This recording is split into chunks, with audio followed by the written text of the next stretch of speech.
Welcome into Lowell Park ahead of game 35 in the 2026 Cape Cod Baseball League regular season. I'm Carson Mercier. This is Liam Ervin, and welcome to the Kettleers Digital Network pregame show. A tough loss yesterday for the Kettleers. 5-4 the final, going up against the Harwich Mariners. That was at White House Field. Liam, that was a game that the Kettleers led 4-0, and the Mariners got 5 unanswered runs to win it. Yeah, sure was. Heartbreak in Harwich. 5 errors in the field for the Kettleers and 2 balks. A balk to end the game with Ryan Buckler on the mound. Just a chance to win the game. They out-hit the Mariners and, quite frankly, outplayed them. But hey, a new chance tonight against a familiar opponent. It was 5 errors last night that certainly did not help the cause for the Cotuit Kettleers. But on to tonight, ahead of the matchup with the Orleans Firebirds, the 4th matchup between these two teams, the 4th and final matchup between these two teams. So far, the Kets lead the season series 2-1, trying to secure the series on the summer here tonight. Yeah, and back at Eldridge Park, last time these two teams faced off, what a game that was. Landon Dole's first appearance as a Kettleer. He was pretty solid in relief. 2 innings pitched, 3 hits, 1 run, no walks, and 3 strikeouts. He'll be your starter tonight for the Kets. Got his feet wet, and then Ryan Taransky, the go-ahead eventual game-winning home run. That was way out of Eldridge Park to right field. Got a little scary at the end there, Carson. Truett Manuel in relief. Bub Terrell whacks one to center field, but fortunately enough, long ballpark to center. Victory for the Cats at Eldridge. That was a big win for the Cats, trying to pick up a win versus a team not named the Wareham Gatemen. Their first win versus a team not named the Gatemen since that one. So, well, starting pitching has been good for the Kettleers. It was good yesterday, and Brooke Killgore got to talk with Tyler Mercier, the Cats starter. Thanks, guys. Brooke Killgore alongside Tyler Mercier, who threw 4 complete innings yesterday, really pushing Cotuit to have that 4-0 lead to go into the bottom of the 6th inning. First of all, Tyler, you go across 4 innings, giving up only 1 hit, 1 walk, and then 5 punch-outs. What was so successful for you yesterday? Honestly, it was just getting ahead of the hitters. We used a lot of spin yesterday to throw them off, keep them in between pitches with timing and everything, and it was just honestly, just once we got to 2 strikes, we felt very confident throwing anything, so that helped a lot. You mentioned throwing guys off their rhythm. Colin Larson gave you a battle yesterday, 2 at-bats, and you guys were fighting through at least 10 pitches back-to-back. So what motions were you doing or changes were you making at the mound to throw him off? Honestly, I wasn't doing anything different with delivery per pitch. Platt and I were trying to just go with what pitch we thought was best. He was giving me some shake signs. I would shake to try to throw him off what he was thinking. But honestly, it just came down to me executing my pitch with 100% confidence in each one. So you get 4 complete innings. Grady Bivens, your former teammate who just transferred to Troy the other day, gets 6 complete innings the day before. You guys have been phenomenal when it comes to the starting on the mound for Eckerd College guys. What works so well at Eckerd College that gets you guys to a point where you feel so confident? I would say at Eckerd that the best thing I noticed was every day, each pitcher, we showed up with a plan and a purpose to attack what we wanted to do throwing-wise, and we had guys that kept each other accountable for each thing we did, and we made sure that iron sharpens iron. That's the way we ran about it at Eckerd, and I mean we had a ton of fun too. So it's definitely translated here. The starters for Cotuit had the 4th best ERA in the league. What do you think has worked so well when it comes to the guys getting the nod? I think that every starter we've had so far is just going out with their confidence. Honestly, Coach Kurt's been a huge help for us, understanding how our body moves and all that stuff. So I think he's able to instill a lot of confidence into us and help us just go out there and believe in our stuff. All right, that's been our time with Tyler Mercier. First pitch is moments away.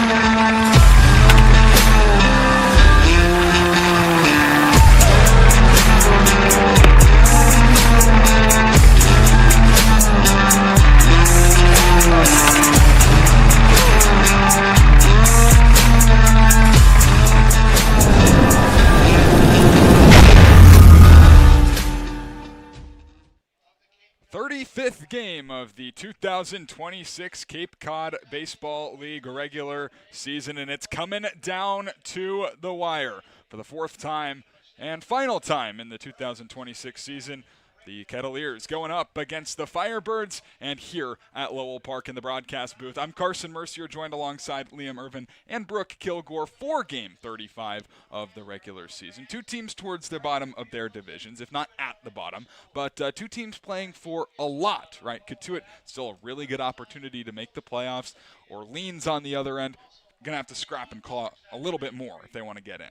Yeah, kind of must-win territory for both teams. It's not exactly must-win. Last night was a massive game for Orleans against Chatham that they ultimately fell to. And for Cotuit at Harwich, if you win that game, you got a lot of comfortability in the last stretch of the season. That wasn't the case. Walk-off loss. That makes this game even more important.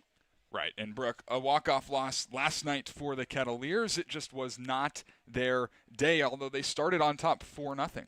Yeah, Tyler Mercier really worked the bases. 4 straight innings of work for him and only giving up 1 walk.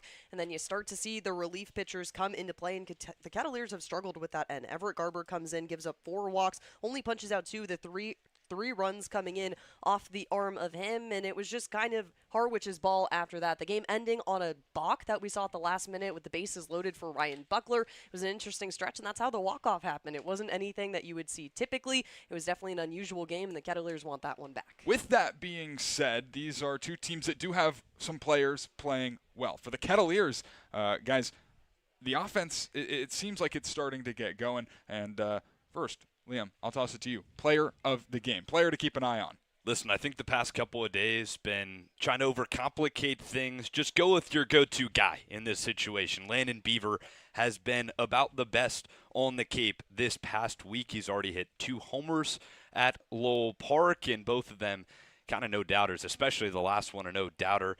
He's worked his OPS up. His batting average has worked up to 271, 15 RBIs. He leads the current active roster, and he's a guy you got to focus on. Landon Beaver has been special this half of the summer. He slides into the number 3 spot of the lineup for the Cotuit Kettleers. And Brooke, the guy that you've got your eye on, he's at the very top of this lineup. Yeah, Sam Christensen has really taken full advantage of the leadoff spot, and you saw the spark start against the Bourne Braves at Duran Park back on the 22nd when he had a nice 2 RBI triple to get things going. Since then, he's been a noted spot every single game since. He's got 5 games under his belt, and yesterday, yeah, it was a little bit of an iffy one, but it was kind of the case for everyone after the first 2 innings of stretch. Sam Christensen, though, had at least 1 tally in each of the categories that you see. He's the only person to have at least a triple since Dawson Parks earlier in the season. He's gotten really consistent on the offensive end, batting 1-1-1 overall, so I think he's someone that you could expect to do well in that leadoff spot.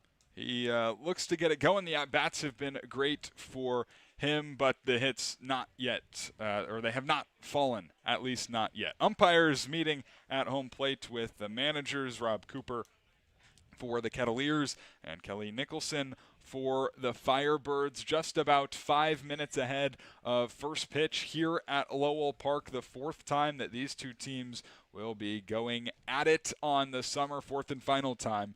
It's the 24th summer on the Cape for Coach Nicholson, the 20th as his manager, the longest tenured Orleans skipper in the modern era. That's 1963 through present. And then, of course, Rob Cooper in his first year. The Kettleers 11-20-2. That's good for 4th place in the West with Wareham hot on the scene. They're 11-22, the 4th and 5th place teams in the West. Orleans trying to do some digging out of the number 5 spots in the East where they've been all summer long. 10-23, a loss to Chatham last night. Would have been a big win for them to pick up, but unable to do so. The 3 umpires for today's ball game, it's Joe LaBella behind the plate, Connor Tierney at first, and Aaron Brown at third. And that crew meeting with the 2 managers at home plate ahead of the matchup. It's been a couple of rocky games in a row for both these teams. Both teams coming in 3-7 in their last 10, but they're doing it in different ways. The Orleans Firebirds have had one of the better offenses in that stretch, the second best in terms of OPS in the last 15 days, but the highest ERA. And the Kettleers have kind of done the same thing. The offense has been good, but, guys, the bullpen has really struggled. Yeah, sure has. Writing it down right now on the scorebook, but last in ERA, last in WHIP, and then just getting yourself in trouble. Walking a lot of hitters, 113 walks just by the bullpen alone. Some teams have 113 walks as a team total at this point in the season. So getting yourself in trouble. Saw it yesterday back in that second inning of relief for Everett Garber. Didn't allow a hit in the inning, and somehow you look up and 3 runs come in to score. Well, just about ready for the national anthem here at Lowell Park. We will step aside and have lineups and first pitch when we come back on the Kettleers Digital Network.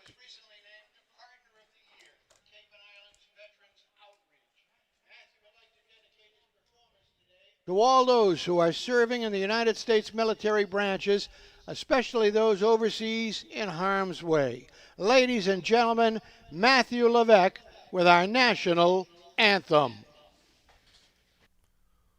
Oh, say, can you see by the dawn's early light what so proudly we hailed at the twilight's last gleaming, whose broad stripes and bright stars through the perilous fight o'er the ramparts we watched were so gallantly streaming, and the rocket's red glare, the bombs bursting in air, gave proof through the night that our flag was still there. Oh, say, does that star-spangled banner yet wave o'er the land of the free and the home of the brave? Ladies and gentlemen, Matthew Levesque of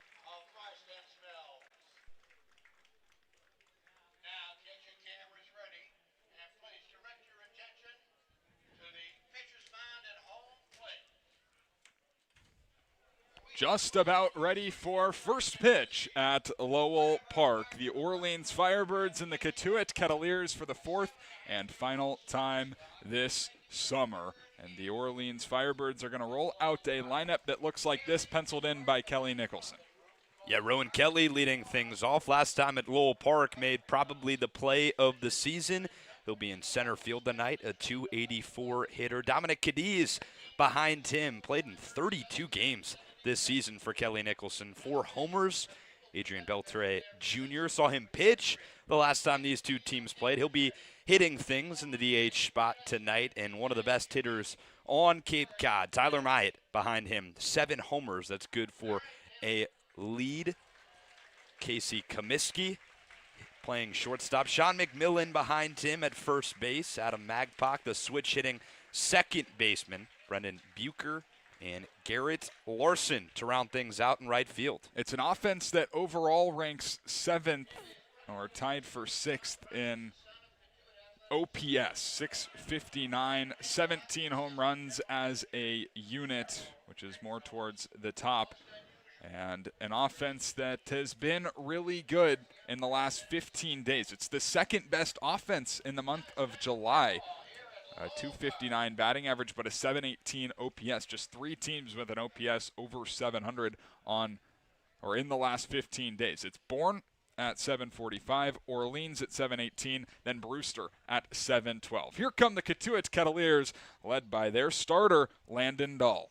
Yeah, Landon Dahl is definitely the key to success. Coming in later on in the season, he actually made his Kettleer debut against Orleans back on the 10th, came in for relief and had a little bit of a stretch there, gave up a run, but it's your first time in a Cats jersey. Got to give the kid some credit, and he's had his credit well deserved, sitting at a .279 ERA. He's the sixth best pitcher in terms of ERA out of the whole bullpen across 3 games.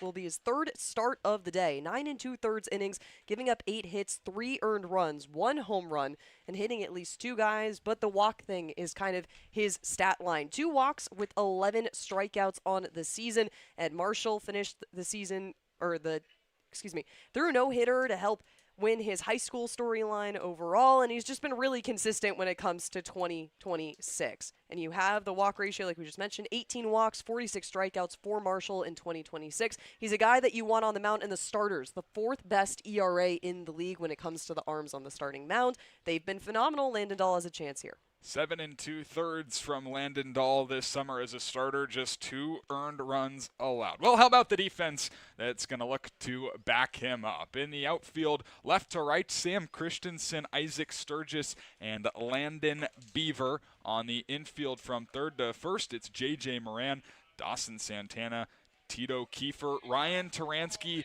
Tyler Bellin does the catching for Landon Dahl. Bellin, Dahl, the battery, here for Game 35 of the 2026 regular season. The 11-20-2 Cotuit Kettleers hosting the 10-23 Orleans Firebirds. Rowan Kelly digs into the left-handed batter's box, and we are just about ready for first pitch.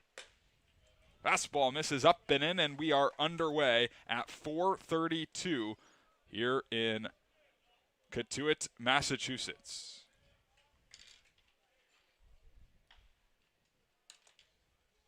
Kelly takes upstairs again, and it's 2-0. Clouds overhead here at Lowell Park, but 70 degrees, wind blowing slightly in from the outfield, the flagpole in left center, ever so slightly moving in.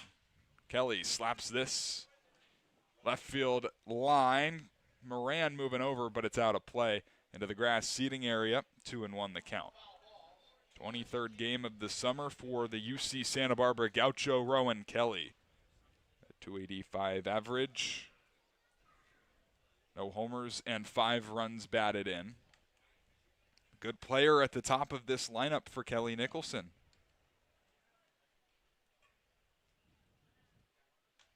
2-1, he tips it in and out of Bellin's glove behind the plate. It'll be 2-2 for Kelly. Going into last night was riding a 5-game hitting streak. And in that tough blowout loss to Chatham, went 0 for 4 with a strikeout. Dahl trying to put him away from 2-0 to 2-2. The pitch is bounced on the ground to Kiefer at second, who will flip underhanded for out number 1 in the top of the first inning. So Landon's a very intriguing arm. Converted starter, his first appearance out of relief, but some starting experience at Marshall this season. He's a guy who's going to lure you to sleep. Talked about it a lot throughout this summer in his appearances. A lot of breaking balls, especially early in the count. Get ahead, he can drop it in for a strike. And then just like that, he'll hit you with the heater at the top of the zone. 86 to 88, but it feels faster in the batter's box. There's Dom Cadiz, who swings at the first pitch and rifles it to right field, dropping right in front of Landon Beaver. Doesn't take long for Orleans to get on the board with their first base hit. It's Dom Cadiz's 42nd Cape League leading hit of the summer. Sometimes it's just not going to go your way on the mound. A nice hit. Ball towards right field. You've got a runner on. This is a tight situation. Landon Dahl's got to make a statement early. Cadiz is now hit in 7 games in a row, and we get a look at Adrian Beltre out of USD. First pitch to him is that looping breaking ball, like Liam said, that'll just lure you to sleep. 25 games on the summer for Beltre. Yes, relation to his father, Adrian. Hall of Famer. Hall of Famer. Pretty big deal for the Hall of Fame today. Induction ceremonies as the pitch is in the dirt, blocked by Bellin. That's right. It's probably one of the reasons we haven't seen Adrian Beltre, the senior, yet. He's probably at the Hall of Fame induction. Former Kettleer Jeff Kent being inducted into the Hall of Fame today. 1-1. hit hard, snagged by Taransky. He'll go to second for one. Santana's throw is wide and gets past Dahl and Taransky. An awkward play over there, but they're able to cut down Cadiz at second. So really nice play on the front end. Taransky lays out for one. Makes a really nice play on a hot shot from Beltre Jr.'s bat. I think Dawson Santana on the backside didn't have to throw that baseball. But take the out. Ball doesn't get into the dugout, so runner can advance to second, 2 down in the top of the first. Good response by Landon Dahl. Still a runner on first, but yes, 2 outs. And you want to get as close to 2 outs as you can with this guy coming up, Tyler Myatt. 7 home runs. That leads the Cape this summer. He's homered in back-to-back ball games as well. Left on left is the first pitch, runs to the outside corner at 86 for strike one. Overall, a 283 average with those 7 home runs and 16 runs batted in for Myatt out of Tennessee.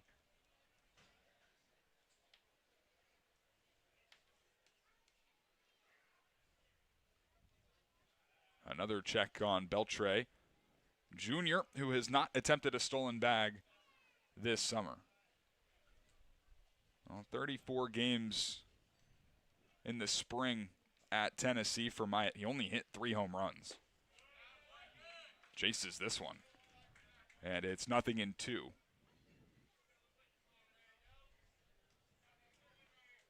He hit 4 a summer ago with Orleans. So he's really found the power stroke in his second summer as a Firebird. Dahl looking for a scoreless first inning. Not going to get it on this pitch as it misses high.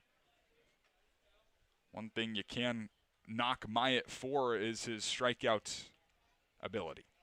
49 of them in 33 Cape League games this summer. That leads the league.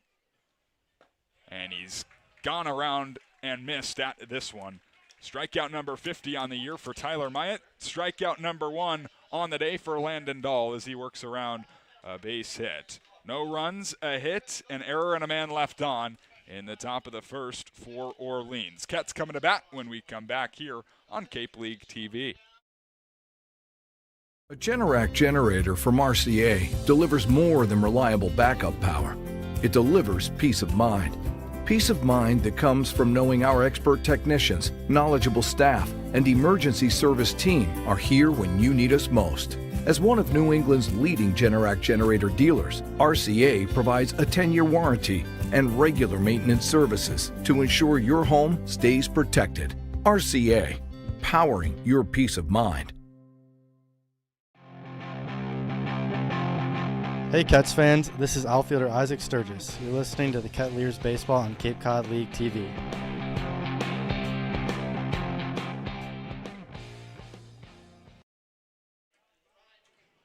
Orleans do not score in the top of the first. The Kettleers coming up, trying to bounce back after a tough loss last night, the walk-off loss against the Harwich Mariners.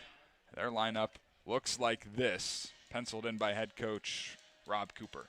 Yeah, we'll take a look at Sam Christensen, one of the players to watch earlier on. Not really the biggest hitter when you look at the leadoff spot, but a guy that hits big when he can connect. He'll take the leadoff spot there. Hogan Denny to follow. Landon Beaver, 2 home runs in 2 days. Last time they were here at Lowell Park. And J.J. Moran, the cleanup batter, the third baseman out of Stanford, followed by Isaac Sturgis in center field. Ryan Taransky at first base. He'll move from first after playing a game in left field yesterday. Dawson Santana, Tito Kiefer, and Tyler Bellin, the catcher, will round things off in the bottom half. And they'll have to go up against the righty Andrew Cutler for the Orleans Firebirds. He's faced off against these Kettleers in their first matchup. You see it, 1-3 on the season, 6.10 ERA. Consistent Saturday starter this year for George Washington, 6'3", 185 pounds. An appealing arm that hasn't gotten a lot of results. Last appearance was against Bourne on the 20th, but some big-time starter experience this summer. This will be his 4th of the season. He's got a couple of lefties and a righty, 1-2-3 here against the Cats. His first pitch runs inside to Christensen. It's 1-0. You got to start to feel bad at some point for Sam Christensen. That average is a little bit low. There's no home runs, but he could very easily have 2 as he hits this on the ground to Casey Comiskey, who scoops it up, throws to first, and puts away Christensen for the first out. Take a look at the rest of the defense for the Firebirds. In the outfield from left to right, Tyler Myatt, Rowan Kelly, who made that fantastic play in center field last time the Firebirds were here. Garrett Larson is in right field. Dom Cadiz is at short. Casey Kaminsky is, Cadiz is at third. Comiskey is at short. Magpok is at second. The first baseman in today's ball game is Sean McMahon, and that is fouled off by Denny. The catcher is Braden Bucker.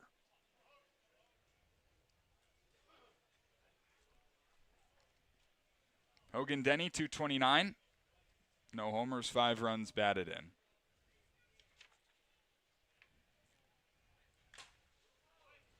Tips this off of the catcher Bucker. It's 0-2. Hogan Denny had his first extra base hit back since returning from Team USA in the 3rd inning of yesterday's game. Came around to score a run.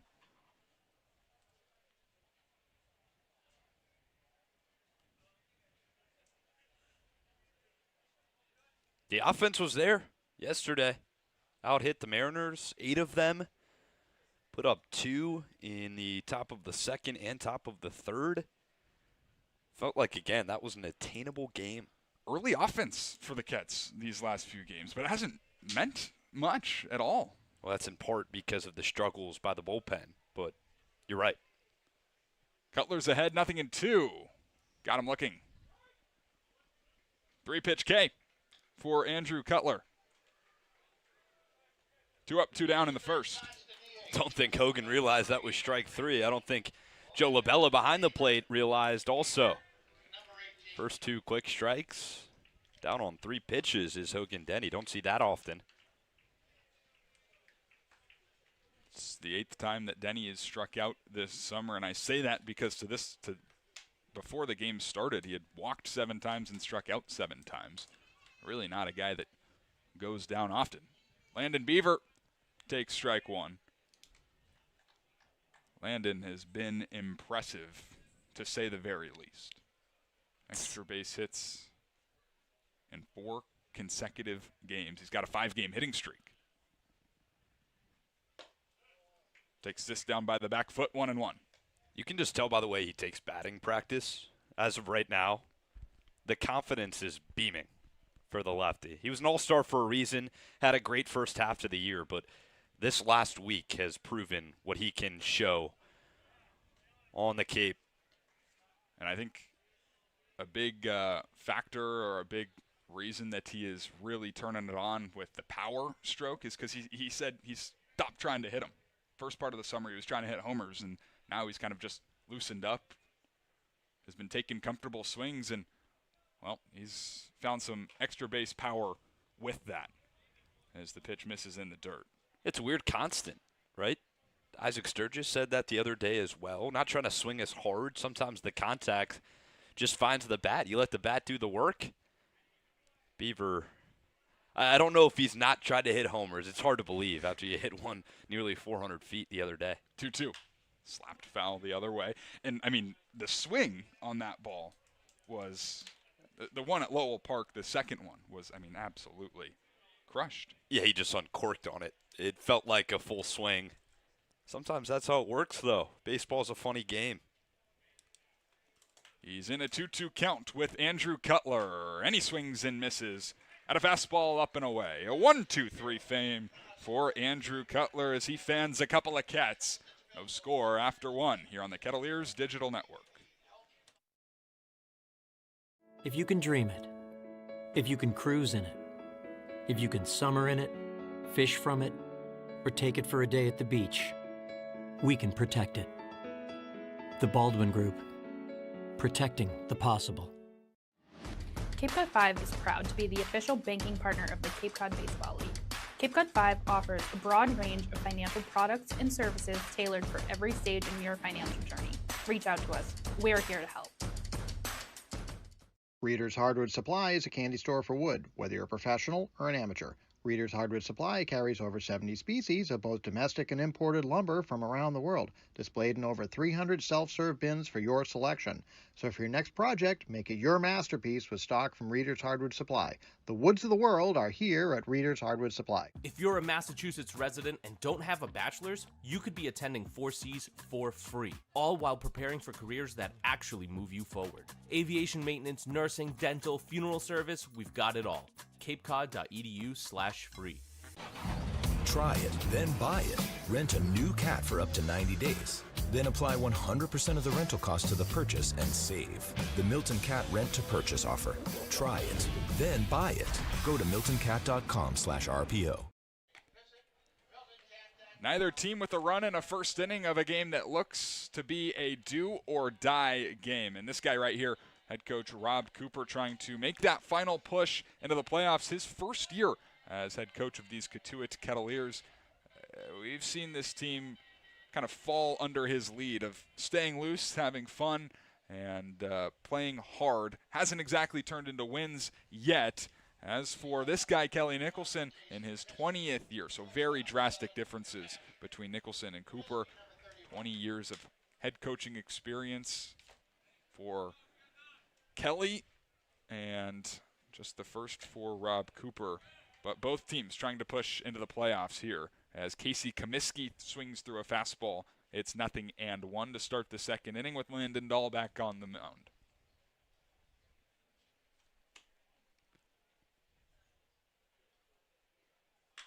This is a changeup hit off the end of the bat. Sturgis charging in. He'll throw on the brakes and watch it fall right in front of him for a base hit. It's the second hit of the ball game for Orleans. This one leads off the second inning. Yeah, a couple of these guys know Landon Dahl's pitches across the 2 innings that he tossed on July 10th a little too well. And at some point you realize the breaking ball is as slow as it needs to be, and you're going to swing on the first fastball that you see down the middle, and that's exactly what Casey Comiskey does. Gets himself on the board. Now Sean McMillan, the first baseman. He'll have to wait as he tried to get picked off over at first base, and Landon Dahl throws it into right field. Turning around second, heading for third is Comiskey. Throw from Taransky, nowhere close. Another error on a pickoff allows 2 bases for Casey Comiskey as he stands on third base. There was 2 of them last night. Yep. Same situation. Just an errant throw from the pitcher on the mound. It's even more difficult to understand with Dahl on the mound, the lefty. He's got a straight shot at Taransky at first as opposed to the 2 righties last night. Got to clean that up. 5 errors in yesterday's game, including those 2 on pickoff attempts as a backdoor breaker drops in for a strike. Again, just the 4th game of the summer for Sean McMillan. He's 0 for 14. Checks his swing on a breaking ball. Called a strike, 0-2. Scoring opportunity in the top of the second for Orleans. An offense that has been good these last 15 days. But the pitching staff has not been able to hold up its end of the bargain. 0-2. Dahl misses outside. Really like that long hold from Dahl on the mound, though. Keeps McMillan kind of guessing in the box, waiting until the last second, and then you pop your fastball. Just missed outside. Dahl has been ahead of 5 of the 6 hitters that he's faced so far. Trying to put one away. 1-2. They'll check. He went around. Connor Tierney rings him up. Second strikeout for Landon Dahl. That's a big out number 1 in the top of the second. That's exactly what Liam just mentioned, that long hold and pause, keeping him guessing, and then you just toss it right down Broadway without hesitation. It's a perfect play to set up after you allow a guy on an error to go all the way towards third. Keep him moving. You got 1 out on the board. Here's Adam Magpok, one of 2 Aztecs playing in this ball game. He'll take the first pitch for a strike at the letters. 0-1. Magpok, the second baseman, his teammate at San Diego State. Dawson Santana is the shortstop for the Kettleers. Big hole up the middle. You see that? Very. Dawson's playing virtually in the 5.5 hole. 0-1. High level. Kind of moving back towards the second base bag, but you're absolutely right. Taransky way off the bag at first. Moran relatively close, trying to keep Comiskey close to that third base bag. Breaking ball to the back foot. It's 2-1. No score in the top of the second inning. Orleans trying to crack through first.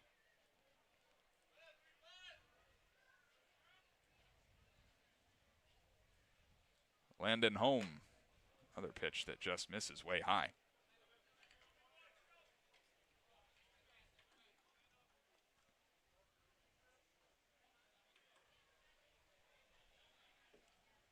Magpok 1 for his last 9.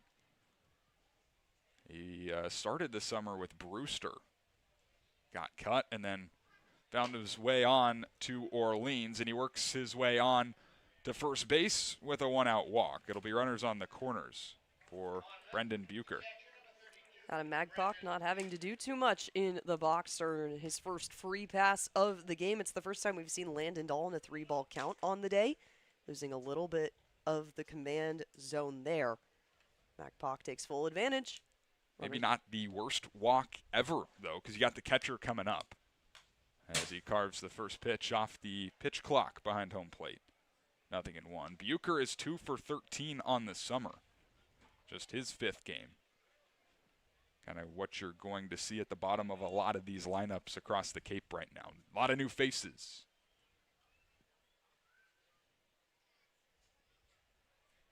Oh, 0-1. Bucher takes in the dirt. Nice block by Bellin. Yeah, Ketzer certainly experiencing that. New duo up the middle today. Santana at short, Kiefer at second.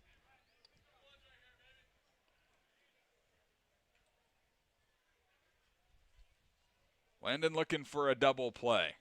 1-1 is taken high. Casey Comiskey started this inning with a single. He stands on third base because Landon Dahl tried to pick him off but threw the ball into right field. And there's a lot of foul ground here at Lowell Park. Good leadoff first for Magpok.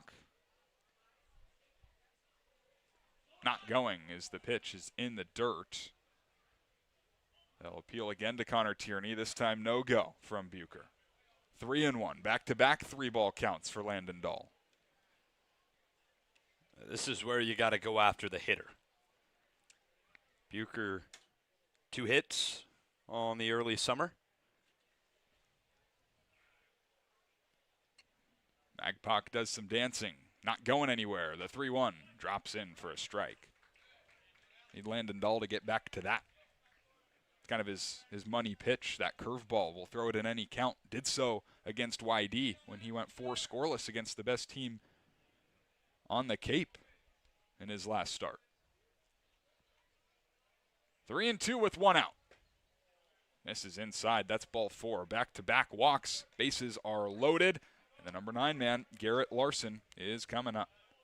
Kind of surprised he didn't go back to the breaking ball. I agree. Found the zone. Fastball command's been a little all over the place. Next pitch, next hitter. Bases loaded, still 1 pitch away. 9-hitter coming up. This is the guy you want to go after with Rowan Kelly on deck. Bases loaded and just 1 out in the top of the second inning. First pitch to Larson is on the corner for a strike. 0-1. 10 games for the right fielder Garrett Larson this summer. 139 average, no homers, and 2 runs batted in. 0 for his last 12, however. Takes that by the hands, and it's 1-1. Kettleers have the second most innings pitched when it comes to bases loaded, 15 2/3, and they've given up 6 hits across that. So it's a smart decision by Kevin Curtin, the pitching coach, to come out here and talk to his guy on the mound. Got to keep it level. Yesterday it wasn't the hits that allowed Harwich to get themselves on first, second, and third. It was the walk ratio, but you got nowhere to put your last cleanup batter guy, Garrett Larson. So you really got to make sure that you're tight on the approach here. Well, starting pitching has been really good for the Kettleers, especially across these last 2, you could even say 3 games, right? Jacob Burnham 3 days ago against YAD. Went 3 innings, gave up 2 runs. Didn't strike anybody out, but that's more than competitive against that team. Grady Bivens the following day went 6 innings, the first time a Kettleers pitcher has completed 6 as a starter this summer. Gave up 2 runs, only struck out 2. Then yesterday, Tyler Mercier with 4 scoreless innings and 5 strikeouts. That's 13 innings pitched, just 2 earned runs in the last 3 games for Ket's starters. Dahl's going to try and keep that streak going. A 1-1 waved at and missed. There's that curveball. I think that was the conversation that Coach Curtin just had with Landon Dahl. Throw the breaker more. They haven't touched it yet. Fastball commands a little all over the place. Go back to your bread and butter. Corners are in for the Kets. Middle's back. 1-2 is in the dirt, taken by Larson. Larson, 36 at-bats on the summer. He's struck out 11 times. Right around that 30% mark. 2-2 with 1 out in the second. Pitch just misses in. Not by a lot, and it's 3 straight 3-ball counts for the starter, Landon Dahl.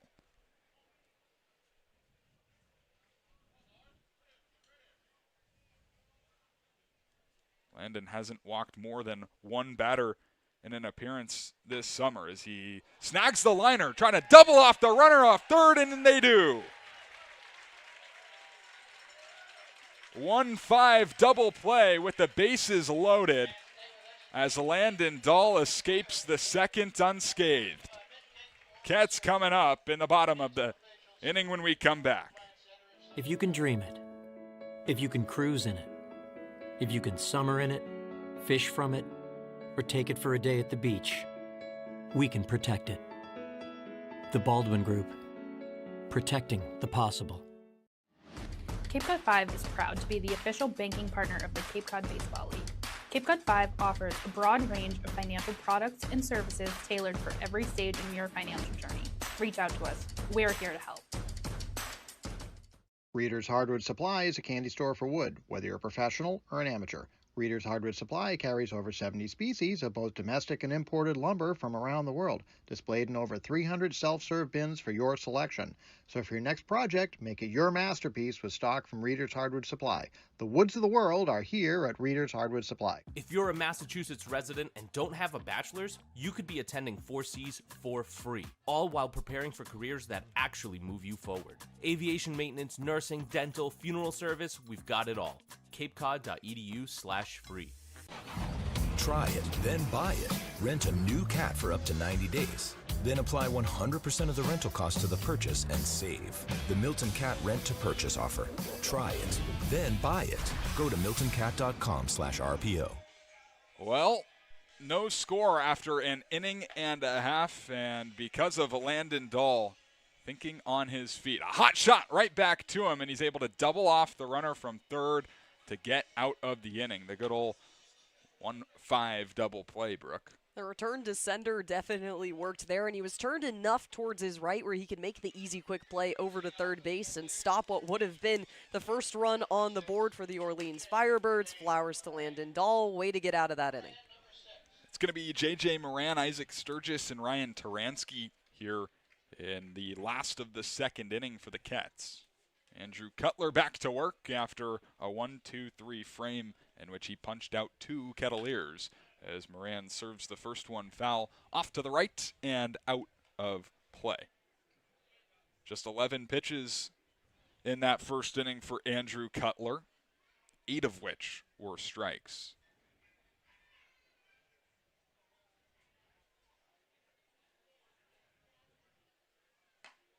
That's waved at. 0-2. Cutler is making his second appearance against the Cats this summer. And his first one was really good. Went 3+, gave up 3 hits, just 1 earned run. Didn't walk anybody and struck out 6. The 0-2 to Moran on the corner, taking strike 3. 3 strikeouts in a row for Andrew Cutler. And there's 1 gone in the bottom of the second. That's a tough one. J.J. Moran has fallen victim a couple of times to 0-3 counts. When it comes to him being at the box. Still might be a little cold from yesterday. Had to come in at the last second. taking the place of third baseman Tito Kiefer. Shake it off. You'll be back. Isaac Sturgis now, the center fielder, takes high. 1-0. So Andrew Cutler, 3 strikeouts, and 2 of them have come on 3 pitches. Got Hogan Denny that way in the first inning. J.J. Moran that way here in the second.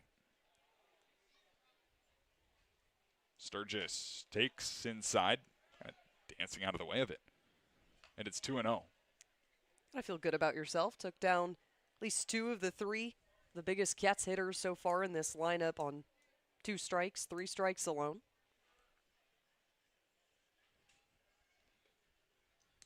Two-0. Outside, ball 3. That's something about facing the Kettleers for Andrew Cutler, because this summer he hasn't struck out more than 3 batters in a ball game, unless it's against the Cats, in which that last time he struck out 6, and then this time he's already struck out 3. He is behind 3-0 to Isaac, who takes strike 1. It's kind of the storyline of the Kettleers kind of earlier in July was the aggressive swinging, but on the first couple of pitches they would see. It's been a lot more patient. That's why you might see some of these looking Ks on the day.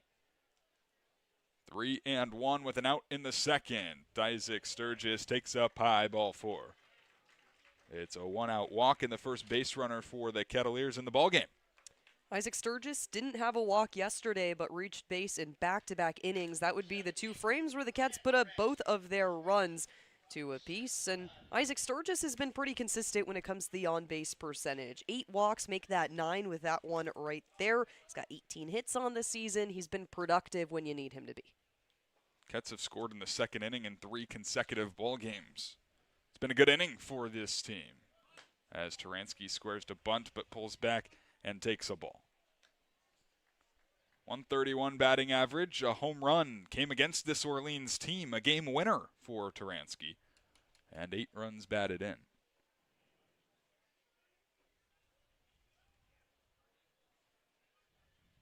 Not squaring this time, but taking strike 1. What a swing that was for Ryan Taransky back on the 10th of this month. The 3-run homer out to right field, a no-doubt shot pretty much into the parking lot, Brooke. It's what helped seal that game for the Kettleers. 4-2 victory. It's a nice way to play things out.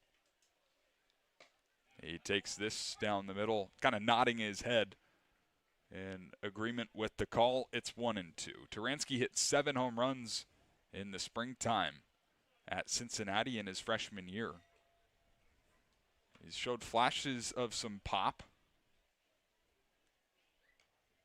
Has put multiple to the warning track this year. And against Orleans last time here at Lowell Park, that guy out in center field, Rowan Kelly, made a pretty nice play against him. Robbed him of a homer. 1-2. Taransky takes up high. It's 2-2. Definitely held our breaths as Kelly was running to make that play. Always a little nerve-wracking when it's getting closer to the fence. No score in the bottom of the second inning. Cats still looking for their first base knock. 2-2. Taransky nubs this foul. And it's funny you mentioned the productivity in the second inning. The Cats are tied for first when it comes to hits in the second frame. They're at 33. They're knotted up with the Chatham Anglers. They've got 27 runs when playing in the second inning of their games. Sturgis off of first. Taransky, another foul ball. Battle will continue. If there's one guy, Brooke, that you want up with 2 strikes for the Cats, it's probably Ryan Taransky. He fouls off so many pitches, makes life so difficult on opposing pitchers.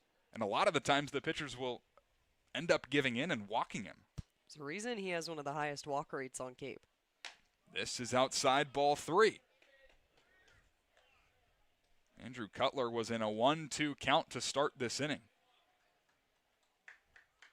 Since then, a couple of foul balls, and the count has gone full. 8th pitch of the at-bat on the way. Taransky swings through it. That's strike 3. Throw down to second with Sturgis running, not in time. Strike him out, no throw him out, as Sturgis steals his 6th bag of the year. Orleans probably not too happy with that call. Sturgis looked like he was getting to the bag just as that ball was coming into the glove of shortstop Casey Kaminsky. It was a really tight play, but good on Isaac Sturgis for seeing that pitch and knowing Taransky was in that 3-2 situation. Got yourself on second. For Dawson Santana, who takes right down the middle for a strike. Dawson's third game as a Kettleer. He's 1 for 7. Had a base hit late in the ball game yesterday. It was in the 9th inning. His first hit. It was his first hit. After a real productive year at San Diego State, he takes outside 1-1.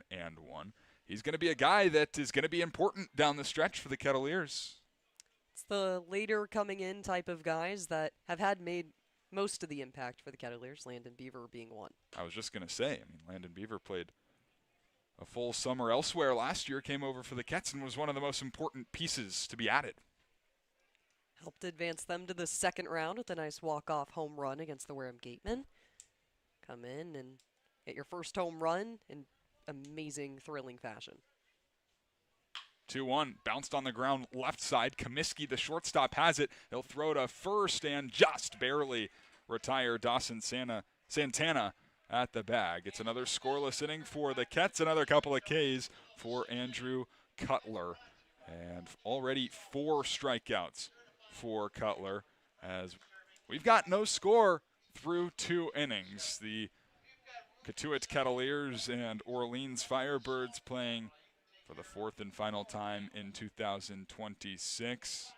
A look at that Orleans bench that tries to get something going 3 games back of Chatham. Cotuit trying to scratch and claw their way up as well. And Liam Ervin is alongside head coach Rob Cooper right now. Yeah, thanks, Carson. Field side with Ked's head coach Rob Cooper. Coach, Landon Dole worked out of a jam back in the top of the second. What changed following the mound visit? No, I just think he regrouped. I think, he's been close to being around the plate. He's a competitor, and he made a good pitch. And, the thing we try to always tell guys is you're one, especially with one out there, bases loaded, you're one pitch from getting out of it, and he got it. 6 errors in the last 2 games for your squad. How do you clean that up moving forward? Yeah, you got to play better catch. It's funny, baseball, you get the hitting gets all the accolades, pitching with the velocity, gets a lot of the attention, but the truth is it's one big game of catch. So we got to play really good game level, high level catch and not give freebies. Seems like every game moving forward is more and more important. How do you manage that emotion in the dugout?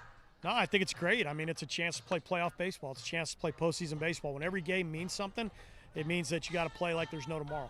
Coach, thank you so much. Back to you, Carson. Liam, appreciate it. Appreciate Coach Cooper.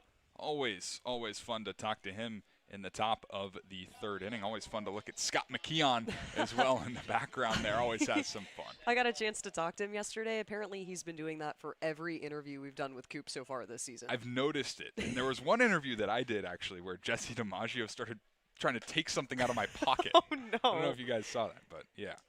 Rowan Kelly, leadoff hitter for Orleans, takes a strike. Kelly bounced out to Tito Kiefer at second to open up the ball game. Carves this back and out of play. It's 0-2. Landon Dahl goes back to work. His 3rd inning. Really fortunate to get out of that 2nd inning without allowing a run.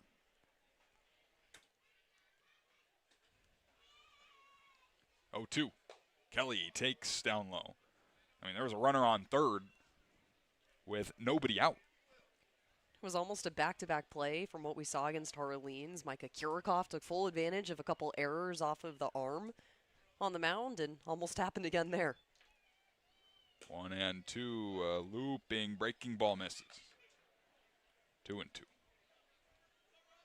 23rd game of the summer for Kelly. After he played in 60 at UC Santa Barbara. Count goes full. Santa Barbara team that pushed Texas to the limits. Kelly hit a homer in that elimination game against the Longhorns, but Gaucho is unable to get the win. Payoff pitch. Kelly taps this foul towards the first base dugout, which houses the Orleans Firebirds. A lot of baseball for Kelly. This is, his 83rd game of the calendar year. Whew.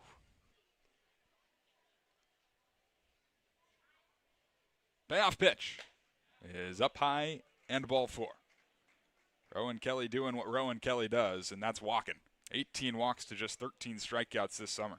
Talk about your 83rd baseball game of 2026. You think you know a thing or two about full count situations. Rowan Kelly works that beautifully, and Landon Dahl, usually so consistent in commanding the zone on the final pitch he needs to toss, just lost it on the outside edge. Kelly safe hit first. That brings up Dominic Cadiz, and that's also not a guy you want in your box for too long. Not at all, especially as an opposing pitcher. Cadiz takes down low. He singled in his first at-bat. It's a 7-game hitting streak for Dominic Cadiz, infielder from UCLA. This is ripped down the left field line, a fair ball, and into the corner. It'll roll all the way to the wall. Kelly on the way to third. He'll be held there. It's a double for Dominic Cadiz, his 4th of the summer, and the table is set for the middle of this Firebirds lineup. Someone who's entrusted with over 120 at-bats on the season, 32 games, has 42 hits. It's the 4th double, and he lined it in the correct spot. Sam Christensen was pulled more towards the right. Nobody really covering that area. It sailed over the head of J.J. Moran, so no attempt from the third baseman, and it just lands. Got to give him his flowers. He put it in the correct spot, and 2 runners in scoring position. Well, the Kets were able to get out of a jam in the 2nd inning. Landon Dahl going to try and do the same here in the 3rd. This time the test gets a little bit harder with the number 3 hitter, Adrian Beltre, who waves at that but misses. Nothing in 1. Something interesting about Dahl this season. You'd think lefty-lefty, he's got an advantage matchup, but actually batting average 385 versus left-handed hitters. Right-handed hitters, 160. So he actually pitches better to righties. That's in the dirt towards the shoe tops of Beltre, and it's 1-1. Really interesting. Yeah, obviously for the Firebirds, stacking their lineup with righties like you normally do against the lefties. 6 of them, and then 1 switch hitter who will flip to the right side, Magpok. 7 of them, technically. 1-1. Popped in the air to left field, not too deep. Christensen camping under it, makes the catch. Tagging from third is Kelly. There will be a play at the plate. No, it's cut off, and the first run of the game is home. Kelly scores on the sac fly by Adrian Beltre, his 4th run batted in of the summer. 1-0 Orleans in the top of the 3rd. Probably not what you would want off the bat of Adrian Beltre Jr., but it works. It's situational to some degree. Help bring the runner home by hammering it far enough left that Sam Christensen has a little bit of the awkward throw. J.J. Moran has to be the middleman to come in and make the play, the first run on the board for Orleans. Still a runner on second. It's Dom Cadiz with Tyler Myatt at the plate. Taking a strike. Dom Cadiz, by the way, it's early, but has a chance to hit for the natural cycle. You ever seen it? Have not in person. I wouldn't say in that situation I'd like to see it today. Would be cool, though. Singled in the 1st, doubled here in the 3rd. Myatt, who's already struck out in this ball game, is down 0-2. Dahl bounces this, gets past Bellin, and Cadiz will scoot up to 3rd on the wild pitch.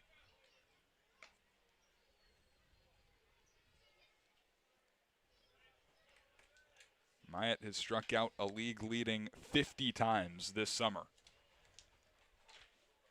Landon Dahl wouldn't hate one of those right here as the infield comes in for the Cats, trying to keep that runner on 3rd. 1-2. Just misses away. Not by a whole lot. An infield with a whole new look to it. Santana and Kiefer, both new additions in the last couple of days. 2-2. That's taken. That's strike 3. It's the 3rd K for Landon Dahl, and it's the 2nd out of the 3rd inning. It's also the 2nd K on the day for Tyler. The left fielder out of Tennessee. You hold one of the biggest names in terms of home run average and also batting averages. Cotuit Kettleers is second of the day. Pat yourself on the back. Still not out of it yet. Casey Comiskey digs in. Singled off Landon Dahl last time. Watches a strike here. 1-0 Orleans in the top of the third inning with 2 outs. And Cadiz leading off third after his double. 5-game hitting streak for Comiskey after his single. Pops this up on the infield. Could be playable for Taransky over to foul ground. He reaches up to make the catch and end the third inning. So 1 run on 1 hit. No errors and a man left on third for Orleans in the top of the third. Kett's going to try and tie it up, take the lead when we come back. The Generac generator from Mercier delivers more than reliable backup power. It delivers peace of mind. Peace of mind that comes from knowing our expert technicians, knowledgeable staff, and emergency service team are here when you need us most. As one of New England's leading Generac generator dealers, RCA provides a 10-year warranty and regular maintenance services to ensure your home stays protected. RCA, powering your peace of mind.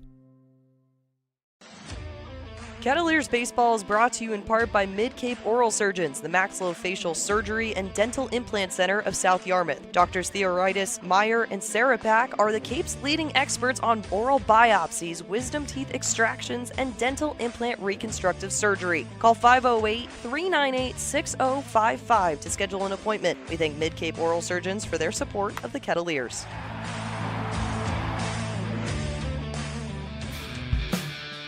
Ketts fans, this is Chase Vandermeed, right-handed pitcher from Notre Dame, and we're grateful for all your support this summer. Let's get back to the ballpark on Cape League TV.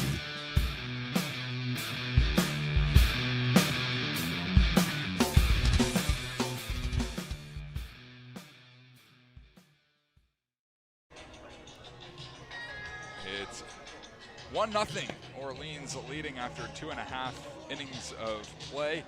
They send their starter back to the mound, Andrew Cutler, who has carved through the Ketts lineup to this point. He's faced 7 batters. He's struck out 4 of them. They'll have 8, 9, and 1 of the Kettleers in the bottom of the third. Tito Kiefer, Tyler Bellin, and Sam Christensen. Kiefer making a second straight start for the Ketts, takes a ball. Got the start at third base in last night's loss. Was 0 for 3 with a couple of strikeouts. Drove in a run. Yes, he did. Bases loaded in his first at-bat. Double play, grounded into one. Technically not an RBI, but it got the run across. 1 of 4 yesterday. All-star in the Perfect Game Collegiate League.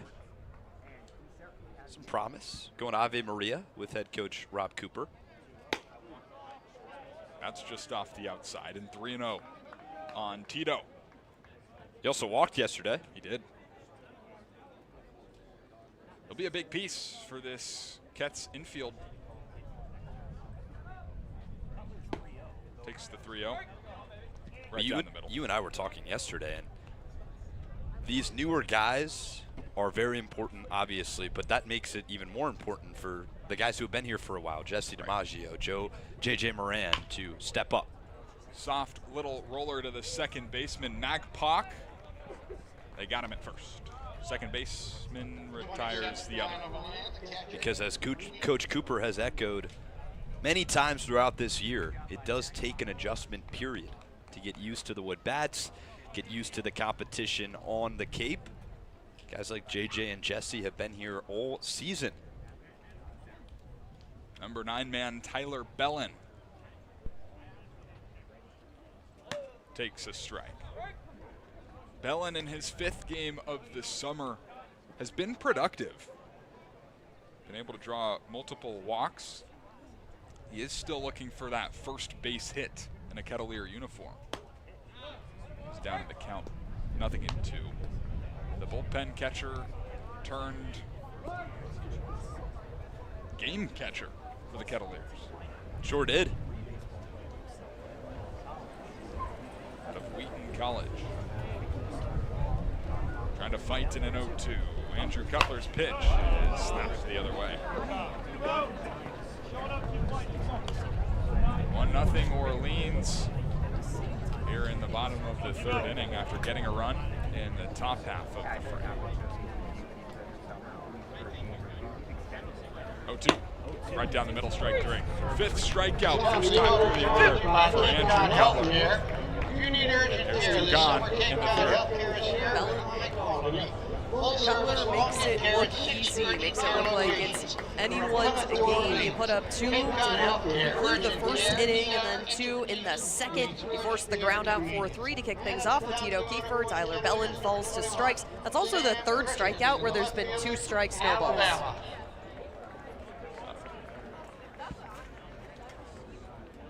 Back to the top, Sam Christensen takes down the middle. For strike one. Christensen bounced out to the shortstop on the second pitch of the first inning, part of an 11-pitch inning for Andrew Cutler. It's 0-2. Cutler already approaching a season-high strikeouts. That would be 6. Last time he faced the Kets, he punched out 6 across 3 innings. Trying to do that again here. Looking for his second 1-2-3 inning of the ball game. The 0-2. Just runs low. 1-2. Kets only put 1 base runner on. First time through the order, it was an Isaac Sturgis walk. 1-2. Swing and a miss, strike 3. 6 strikeouts for Andrew Cutler. That matches a season high in a single appearance for the right-hander. 1-0 after 3, and Brooke Killgore is going to take us through the 6th when we come back. You're on Cape League TV. A Generac generator from Mercier delivers more than reliable backup power. It delivers peace of mind. Peace of mind that comes from knowing our expert technicians, knowledgeable staff, and emergency service team are here when you need us most. As one of New England's leading Generac generator dealers, RCA provides a 10-year warranty and regular maintenance services to ensure your home stays protected. RCA, powering your peace of mind. Try it, then buy it. Rent a new cat for up to 90 days. Then apply 100% of the rental cost to the purchase and save. The Milton Cat Rent to Purchase offer. Try it, then buy it. Go to miltoncat.com/RPO. Cape Cod 5 is proud to be the official banking partner of the Cape Cod Baseball League. Cape Cod 5 offers a broad range of financial products and services tailored for every stage in your financial journey. Reach out to us. We're here to help. If you're a Massachusetts resident and don't have a bachelor's, you could be attending 4Cs for free, all while preparing for careers that actually move you forward. Aviation maintenance, nursing, dental, funeral service, we've got it all. capecod.edu/free.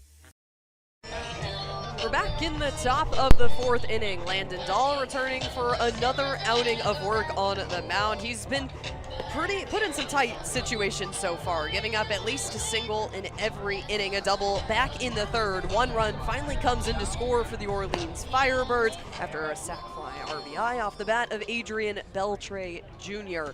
Landon Dahl could go and do a similar thing to Tyler Mercier yesterday. Put up 4 complete innings of work, but he'll have to survive the next 3 due up. Sean McMillan, Adam Magpock, and Brendan Bucker.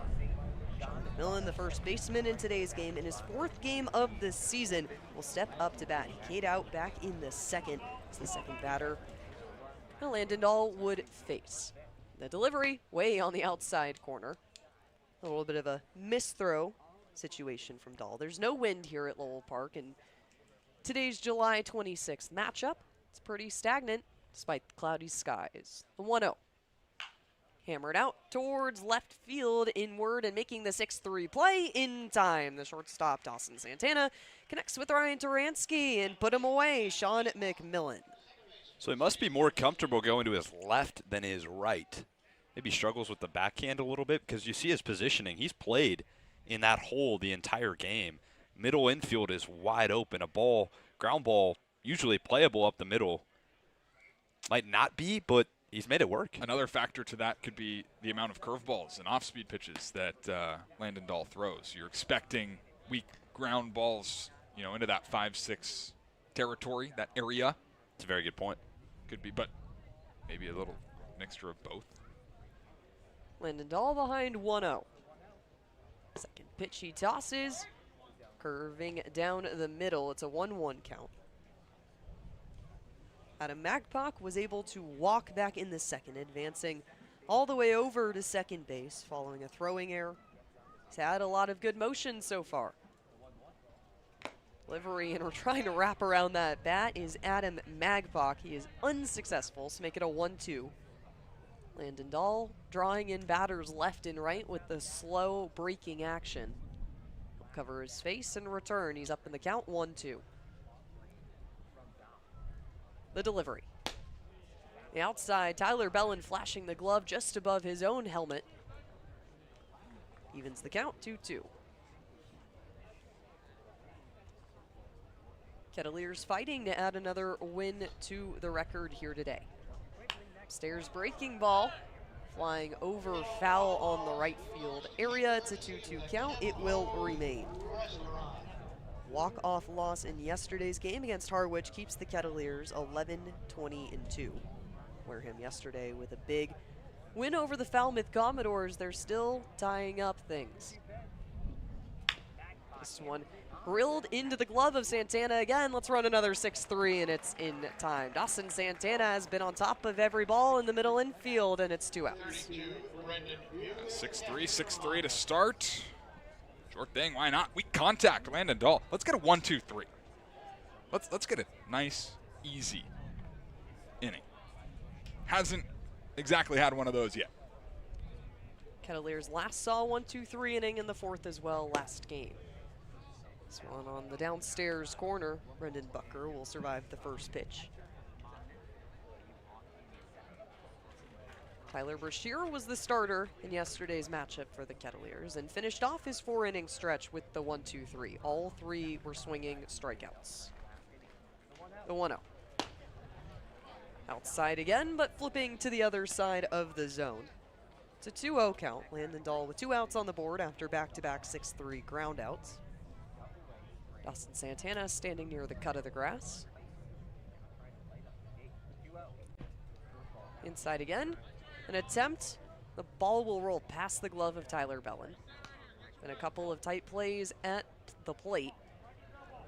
It's a deep backstop, and Landon Dahl will call for a new ball.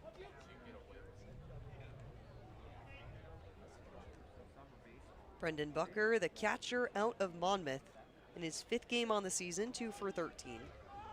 Walked back in the second, so batting average will not change. It's a 3-0 count. Fires this a fastball and is unable to control the walk game here. Back-to-back walks for Brandon Bucker here in the top of the 4th inning. That's been the issue with Dahl today. 4 walks, uncharacteristic for him entering tonight's game. Just had 2 in the past 2 appearances. Also, the pitch count is working up. 72 in his last start against YD. He's working on 68 here. Strike 1, though, for pitch 68.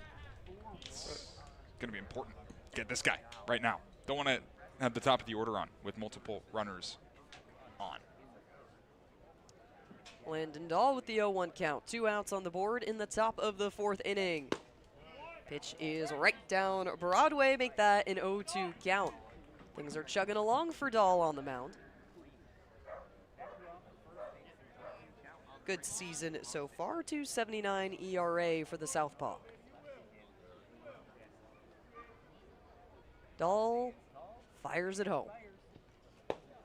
This one on the bottom and ringing him out is home plate umpire Joe LaBella. Landon Dahl with an attempt at a 1-2-3 inning, surrenders a walk, but is able to put away Garrett Larson on the K. We'll head to the bottom of the 4th. Kettleers bats look to make some action happen when we come back on Cape League TV. Proudly serving Cape Cod, Plymouth, and the South Shore since 1927, Paul J. Cazault & Sons are here to solve your roofing, siding, or gutter needs. They also offer window replacement, rotten trim repair, deck resurfacing, and many other exterior improvements. Get in touch with the experts at Cazault Roofing and Siding by calling 508-428-1177 or head to their website at cazault.com. That's CAZEAULT.com.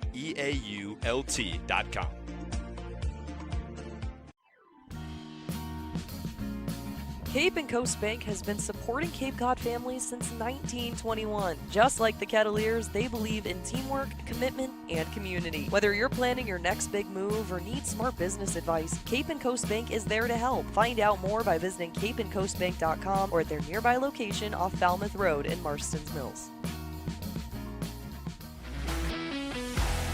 Hey Cats fans, this is Ryan Taransky, outfielder from the University of Cincinnati. You're listening to Kettleers Baseball on Cape League TV.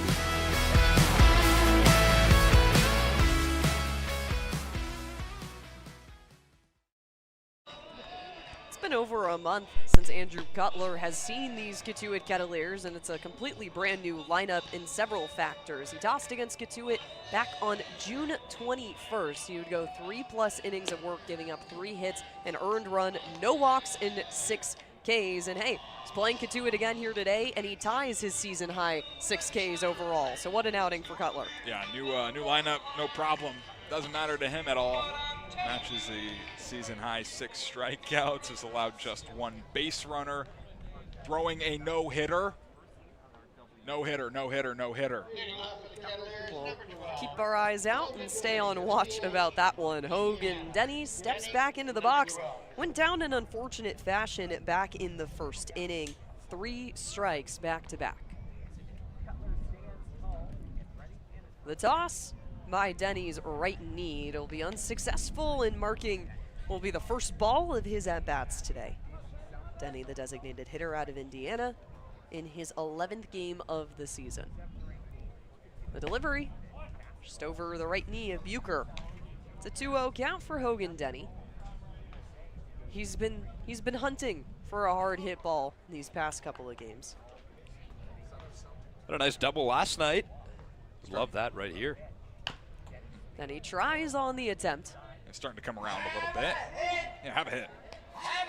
Have a hit, Hogan. Coming back from a stint with Team USA, has to readjust to the pace of play. On Cape again.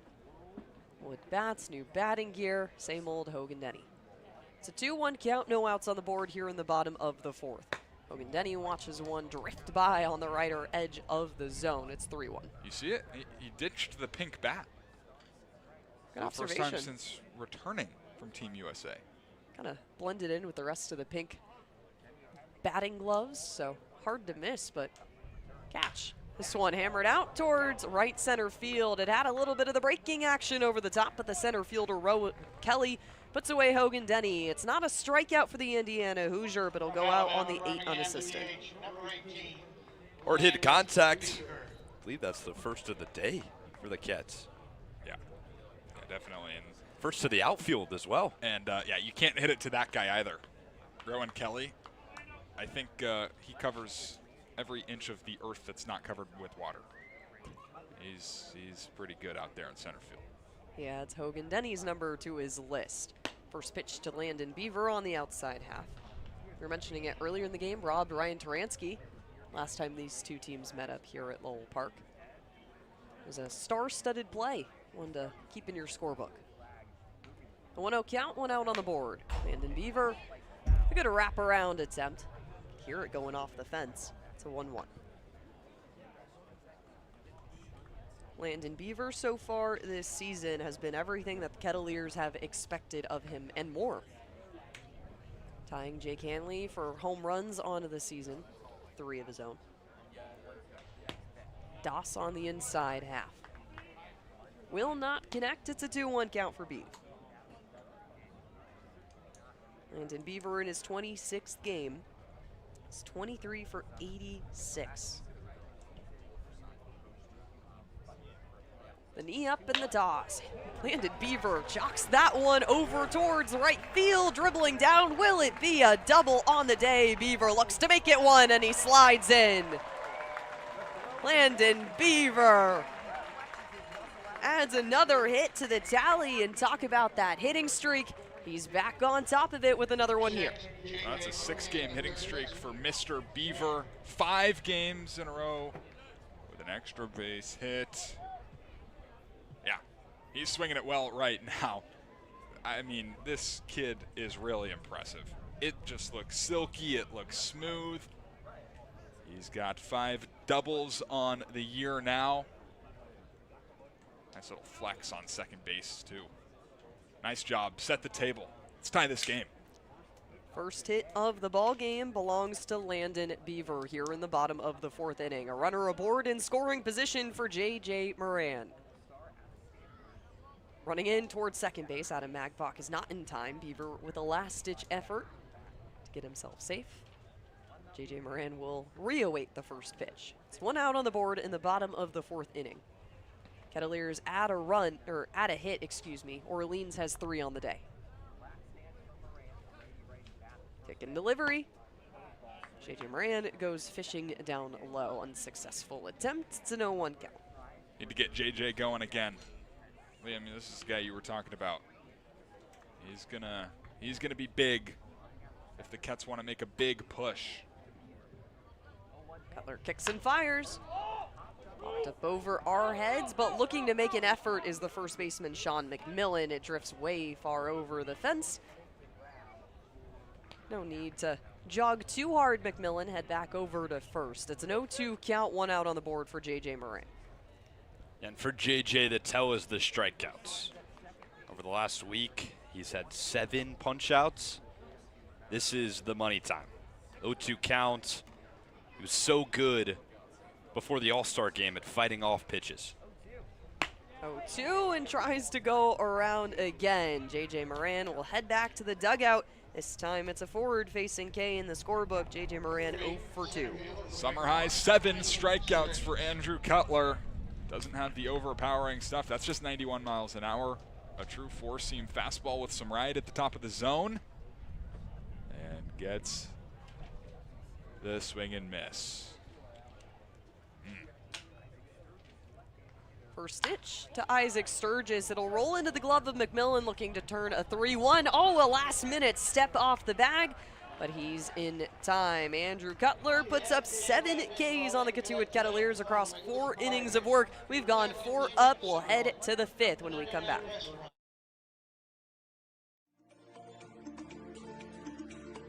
Proudly serving Cape Cod, Plymouth, and the South Shore since 1927, Paul J. Cazault & Sons are here to solve your roofing, siding, or gutter needs. They also offer window replacement, rotten trim repair, deck resurfacing, and many other exterior improvements. Get in touch with the experts at Cazault Roofing and Siding by calling 508-428-1177 or head to their website at cazault.com. That's CAZEAULT.com.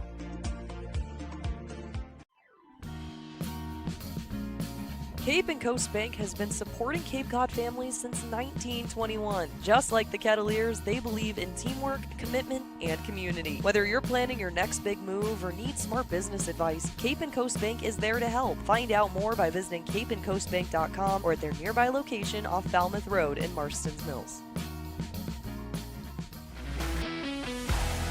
Hey Cats fans, this is Ryan Taransky, outfielder from the University of Cincinnati. You're listening to Kettleers Baseball on Cape League TV.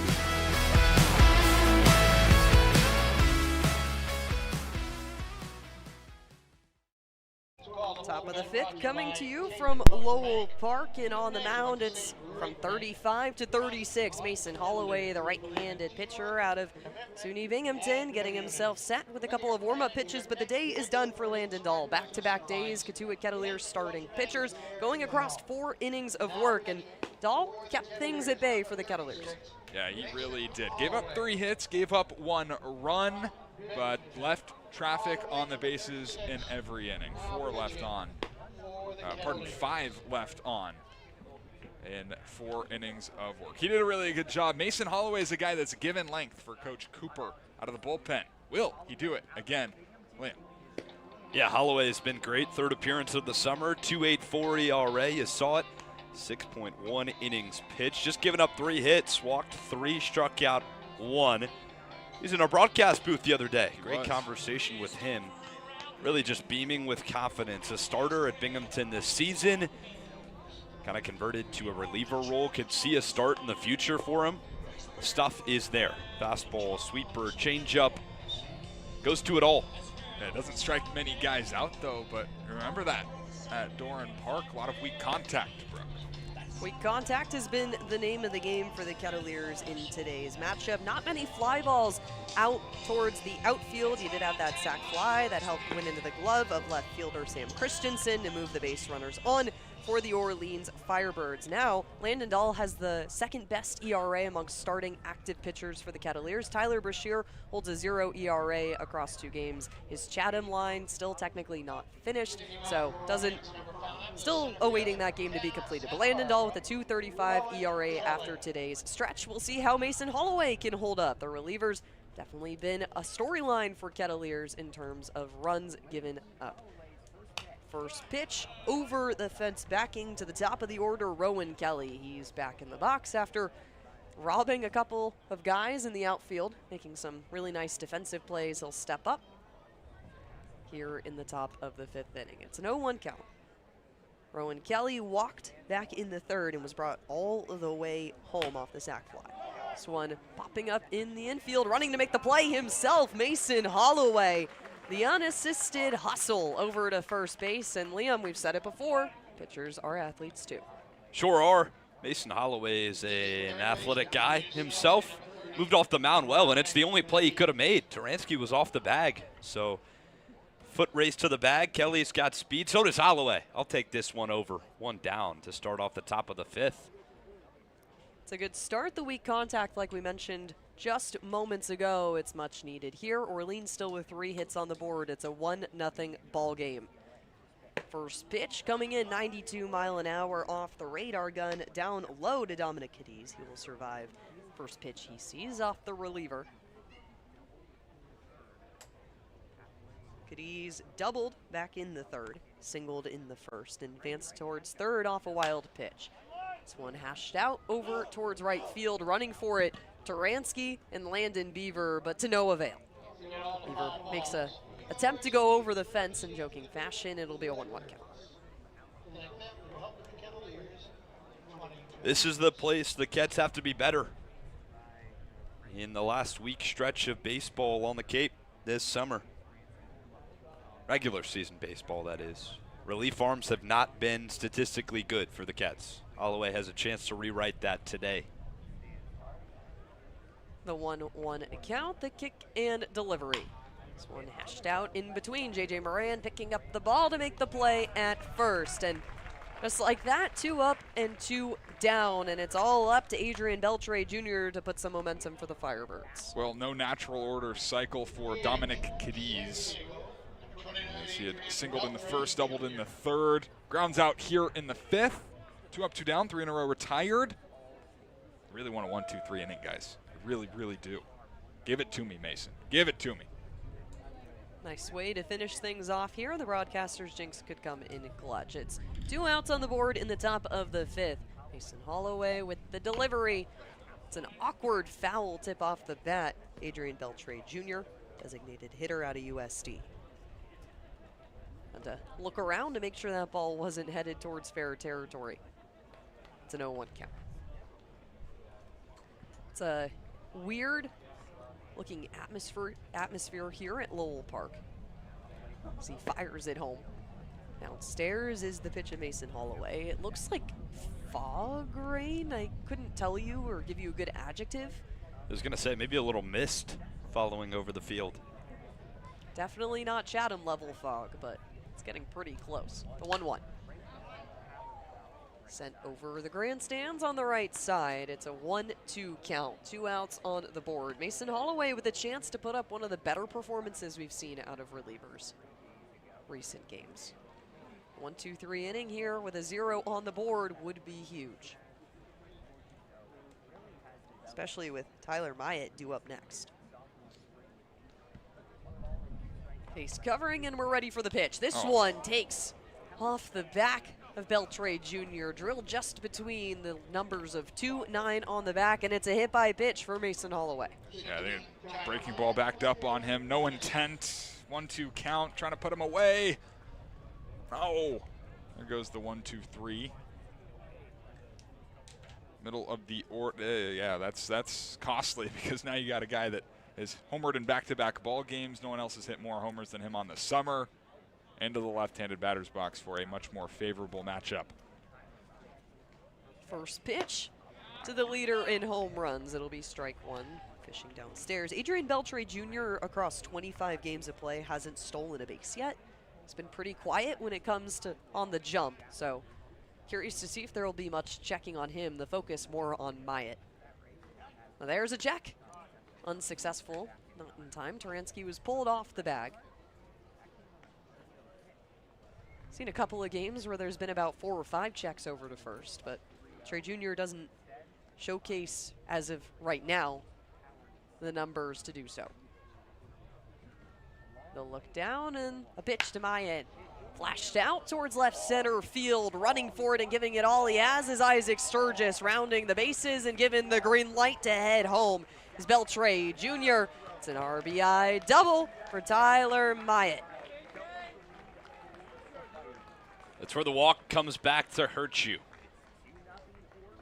Pardon me, the hit by pitch to Beltre Jr. You had a 1-2 favorable count as opposed to facing Myatt to lead off the inning. Now you've got him with a runner on first base, and he can make you pay just like that. The 17th RBI of the summer for Tyler. Splits the gap in left center field. It's 2-0 Firebirds. It would be Myatt's 5th double as well, adding to stat categories in a single play. 2 outs on the board. The first pitch upstairs to Casey Kaminsky, today's shortstop. Singled back in the second, advanced off a throwing error. The arm of Landon Dahl made it all the way to third with that play. Ryan Taransky had to scramble to keep him from going home. A 1-0 count to Kaminsky. This one, bit of an awkward pull away. It'll be an 0-2 count for Holloway, or 1-1 count for Holloway. Had to jerk back at the last second. Kaminsky bending the elbow at an awkward angle. He's got Tyler Myatt at second for the 1-1 count. 2 outs on the board, 2-0 Orleans. The dish, Tyler Bellin falls out of the squat, 2-1.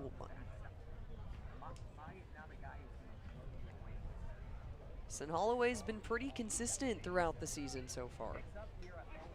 The relievers struggled. The hit by pitch comes back to bite ya. Fire down the way. Strike 2. 2s across the board here at Lowell Park in the top of the 5th inning.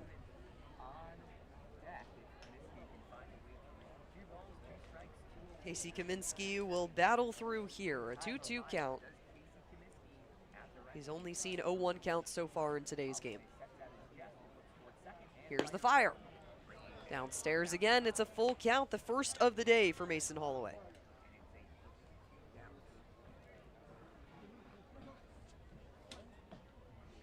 Big pitch. Payoff. Go after the hitter, Mason. Here it comes. This one grilled in the middle infield, getting past the glove of Tito Kiefer. And they'll send him home. Here comes Tyler Myatt, and it's 3-0 Orleans. Man, 1 pitch away to Adrian Beltre, ahead 1-2. The hit by pitch sets this all up. 2 out free passes. Man, oh man. Luck is not on the side of the Kettleers. It'll have to be hard-pressed baseball from here on out. A 3-0 score between Orleans and Cotuit. Here comes the pitch, and going for it is Kaminsky. Slides in, and he's safe. Bit of confusion out of the second baseman, Tito Kiefer, who believed he had the tag down. But third base umpire Aaron Brown is confident in the call. So a stolen base for Casey Kaminsky. That will be his 4th of the season.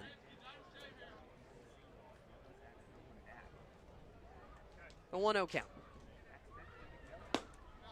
Coming on the outside corner again, Mason Holloway struggles a little bit to find the zone here. He had the 3-2 count against Kaminsky before the RBI single. Sean McMillan is up to nothing in the count. 2 outs on the board. Holloway just needs some soft contact here.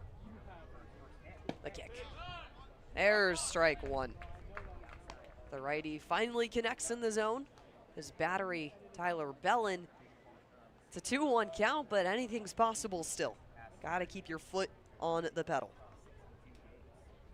Top of the 5th inning, Mason Holloway with the 2-1 count. Firing. This one downstairs, even things out. He's battling back. What was a 2-0 count. Keep things pretty even. Sean McMillan is in his 4th game of the season, does have an RBI to his name.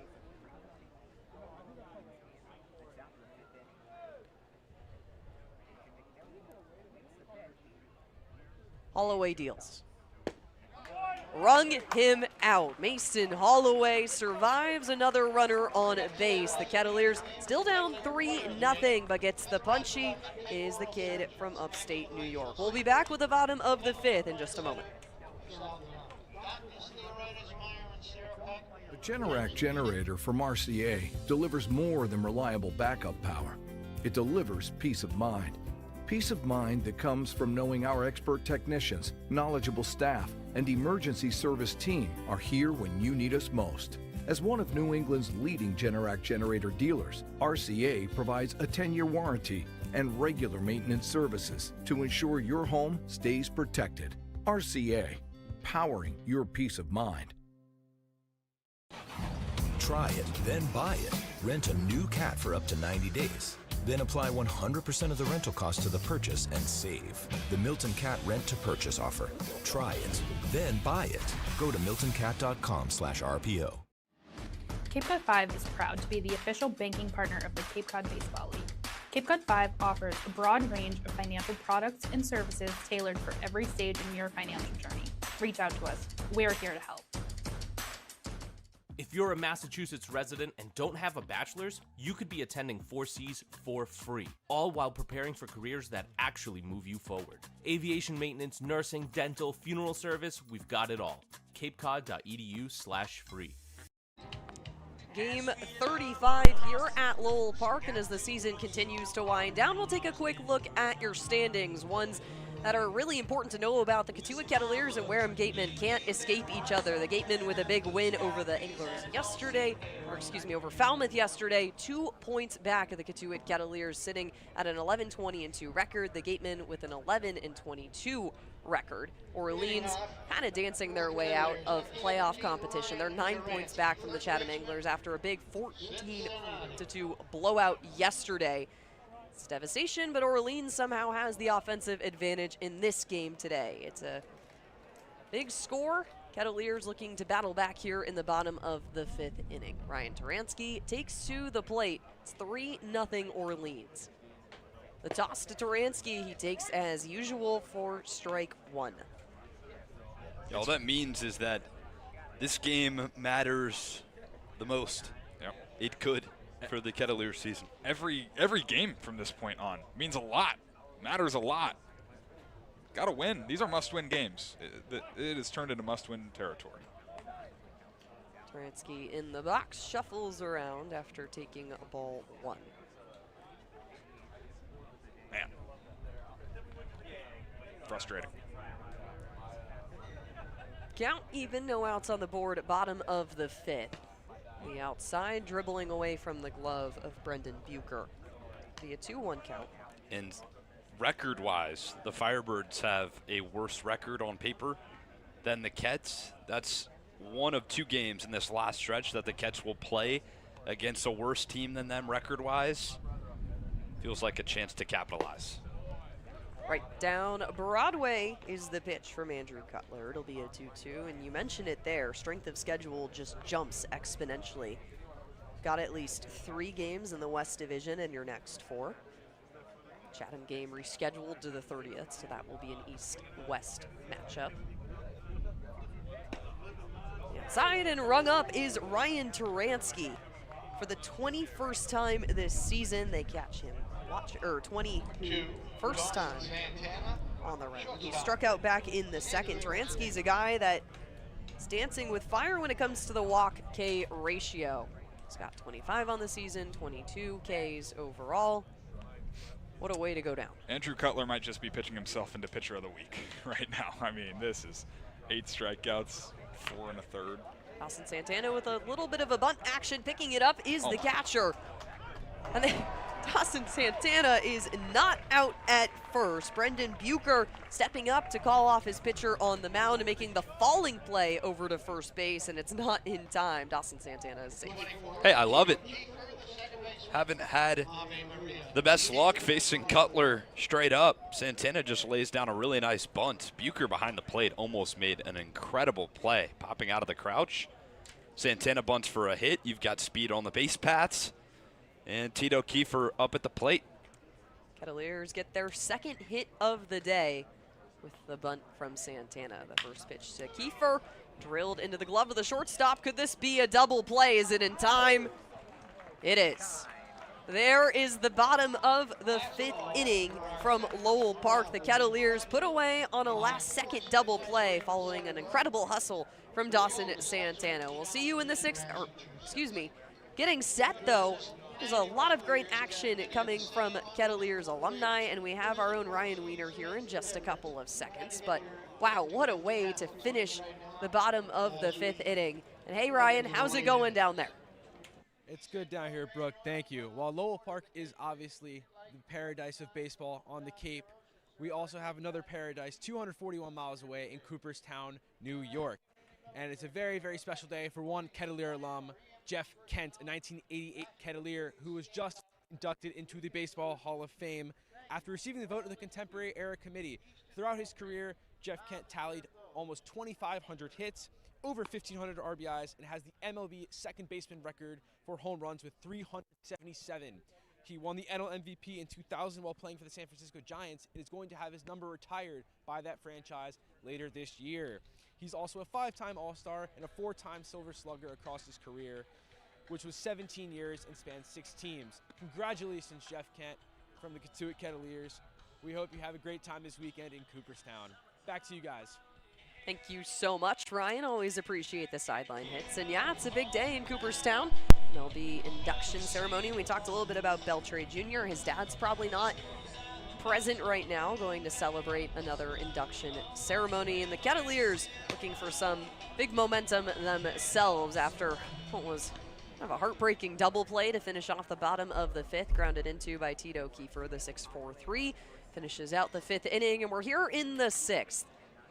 Kettleers return to Mason Holloway on the mound, who had a bit of an interesting 5th inning, to say the least. You are able to ground out the first 2 that you face off in Rowan Kelly and Dominic Cadiz, and then it kind of went Ari from there. So Adam Magpok will be the first batter to face off here in the 6th inning. Zeros across the board, the first pitch. Not called strike 1. Tyler Bellin doing everything he can to bring that one back into the zone. Joe LaBella does not agree with the play. It's a 1-0 count. Bringing it down Broadway is Holloway. Ball 2 to Adam Magpok. He walked back in the 2nd, grounded into a 6-3 put out. He's had an interesting sorts of day, but he's made it on base. The 2-0 count. Magpok watches, and there's strike 1 for Holloway. Hey, control what you can control. Mason, get a 0. Keep working. Was so close to a 1-2-3 frame in the 5th. Couldn't quite get it. Gave up a couple of runs, but so what? 2-1 downstairs. He'll survive to 3 balls and 1 strike. Right back to work, right? Goldfish memory. Flush it. Nobody warming. This is going to be his inning.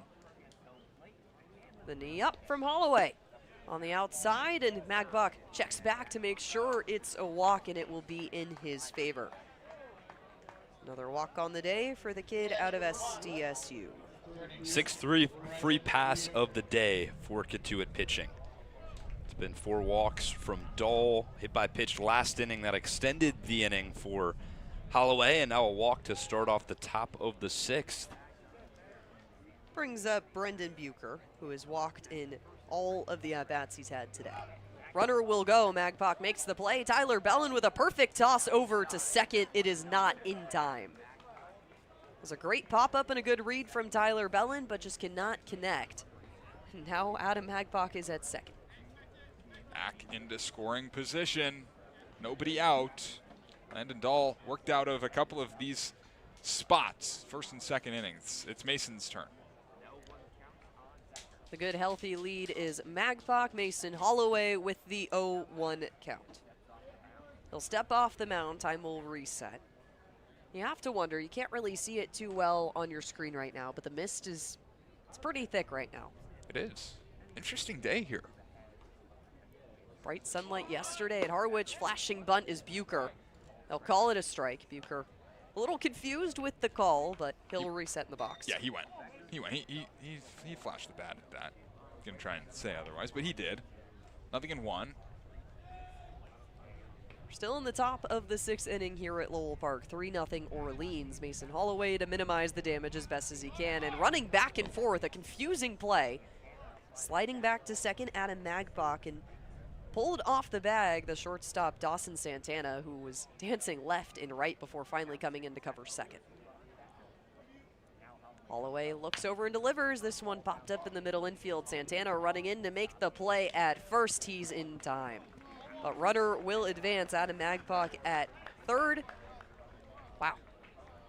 That's played by Dawson up the middle. One down infield's got to come in, you think, to cut down on the run. Like you said, Brooke, the mist is definitely going to play a factor. Obviously no lights at Lowell Park, so the darkness will seemingly come sooner as a result. A 3-0 deficit. Got to get on the board and shut out the Firebirds in this inning. Toss for Mason Holloway, hammered right back into his glove. He'll choose to make the play over at third and caught between the crossfire. J.J. Moran running up. Tyler Bellin will take his place. Dawson Santana holding him. We're going back and forth. It's still going and finally tagging him and making the play over to third, but over the head of Dawson Tito Kiefer. Have to take a second to process what just happened. The entire infield is on the left half by the third baseline. And it was back and forth in between. You're finally able to tag out Adam Magpok, but over to third. Garrett Larson had time to round the bases in that stretch, and you're back to where you started, but another out on the board. 1, 5, 2, 6. As they're able to get Magpok for out number 2.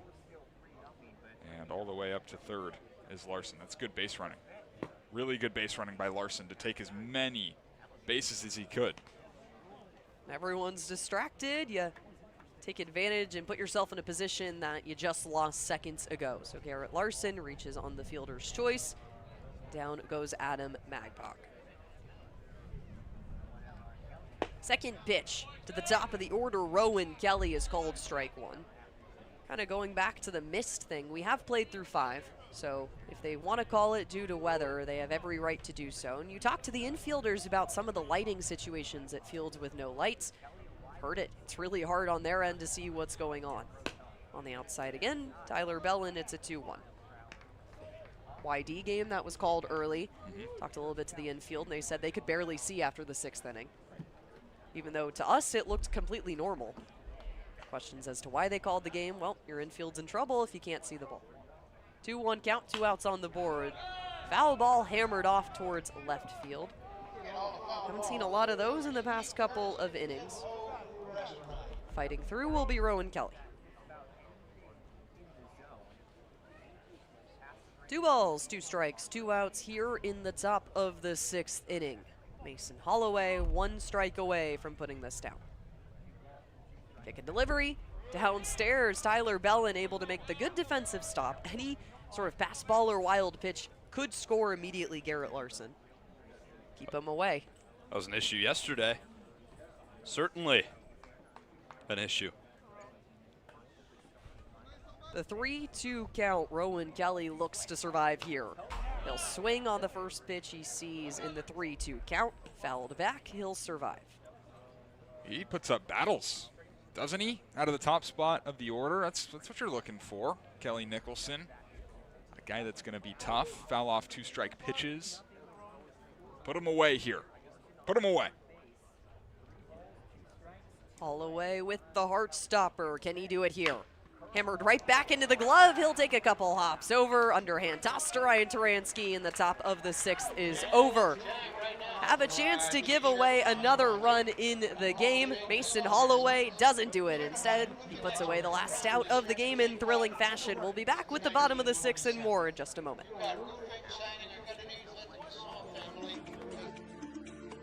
Proudly serving Cape Cod, Plymouth, and the South Shore since 1927, Paul J. Cazault & Sons are here to solve your roofing, siding, or gutter needs. They also offer window replacement, rotten trim repair, deck resurfacing, and many other exterior improvements. Get in touch with the experts at Cazault Roofing and Siding by calling 508-428-1177 or head to their website at cazault.com. That's CAZEAULT.com.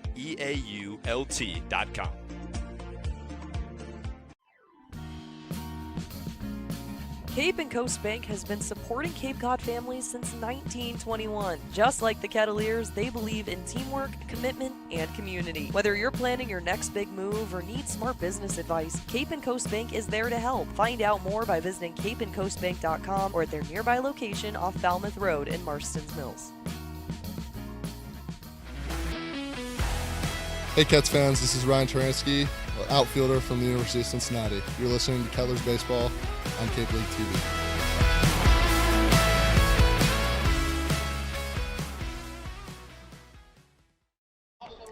Coming back to you live from the bottom of the 6th inning, and hey, Kettleers interns, Jordan Rinaldi, one of our best photographers to say the least. She does everything, graphics, video, photography, so love to see that she's out there. And hey, Lindsay. Shout out these two, incredibly hard workers. Jordan with some fantastic work this year on the socials. A lot of the photos you'll see, a lot of the graphics you'll see are because of her. Yep. Shout out Jordan. Great stuff. Hey, and everything from the MLB draft was Jordan, too. So she stayed on top of that, our entire social media team. And Lindsay running community relations, getting all the events you hear Christmas in July, she worked really hard on as well. So game day ops and media, they come together in one. Glad we can celebrate them. But hey, we have to talk about the new arm on the mound first. DC Brown. Kettleers have faced 2 arms that they've seen twice this season now. DC Brown coming out on the 10th. That was the last time these two teams had that big matchup. DC Brown would toss 1 2/3 innings pitch, giving up no hits, no runs, 1 walk, and 3 Ks, Liam. Yeah, I think I'm seeing a constant. The Firebirds pitchers against Kettleers, lights out. DC has been lights out pretty much all season. Really good arm that recently transferred to Brown. 6'3", 235 pounds. A completely different switch up from Andrew Cutler. You go to a big lefty out of the bullpen, gonna face off against 2 lefties at the top of the lineup. So a smart decision by Kelly Nicholson, a guy who's coming in a big spot, 3 runs. Cats need some offense. One of the better relievers for the Birds this season. And someone you have to clap for, whose day is done across 5 innings of work, 8 Ks against Kettleers bats, Andrew Cutler. Enjoy your time in the dugout. Take a breath and relax. Yeah. First pitch to Tyler Bellin off the arm of Brown is called strike 1. Yeah, really good. Really, really good from Andrew Cutler. Career high on the Cape 8 strikeouts for Cutler. Season high, of course. He was slicing and dicing. He kept it a 3-0 game for Orleans, as this one's on the outside edge. 1-1 count for Tyler Bellin out of Wheaton College. And yeah, Andrew Cutler coming into today's game, a 1-3 record, 6.10 ERA. Definitely changes things for his stat line. DC Brown down on the outside edge. It looped back in, but it did not connect. It's a 2-1 count here in the bottom of the 6th inning. Just to run you through, the Kettleers have still been held scoreless throughout going into their 6th inning of work. Orleans adding 2 runs in the 5th. First toss again on the outside, but he chooses to change things around. It's a 3-1 count for Tyler Bellin, who struck out in 3 straight back in the 3rd. And Cutler struck out 4 different batters on 3 pitches. He was nasty, to say the least. The 3-1 count to Bellin. He goes down low, fouls this, and it'll dribble off towards the right. Near the Orleans Firebirds dugout on the first base side. Got J.J. Moran twice on 3 pitches, Hogan Denny, and then Tyler Bellin. Patience. He was cruising. Patience is sometimes not a virtue against the arm of Andrew Cutler. DC Brown looks for his first of the day. It's a full count. No outs on the board. 3-2. Tyler Bellin watches it go down low, and the catcher, Brandon Bucher, thought they had that put away, but Bellin will trot for his first on-base appearance of the game. Yeah, work a walk, kid. Lead off the frame. Top of the order, flips up. Pitch that did not miss by much, right? Trackman says it was touching the zone, but just barely. Just barely. Lead off walk. Make it hurt. Make it hurt. Tyler Bellin in his last appearance against YD on the 23rd struck out all 3 at-bats. Breaks that streak here today. And count downstairs and dribbling off, forcing Bucher out of the squad. Sam Christensen will take ball 1.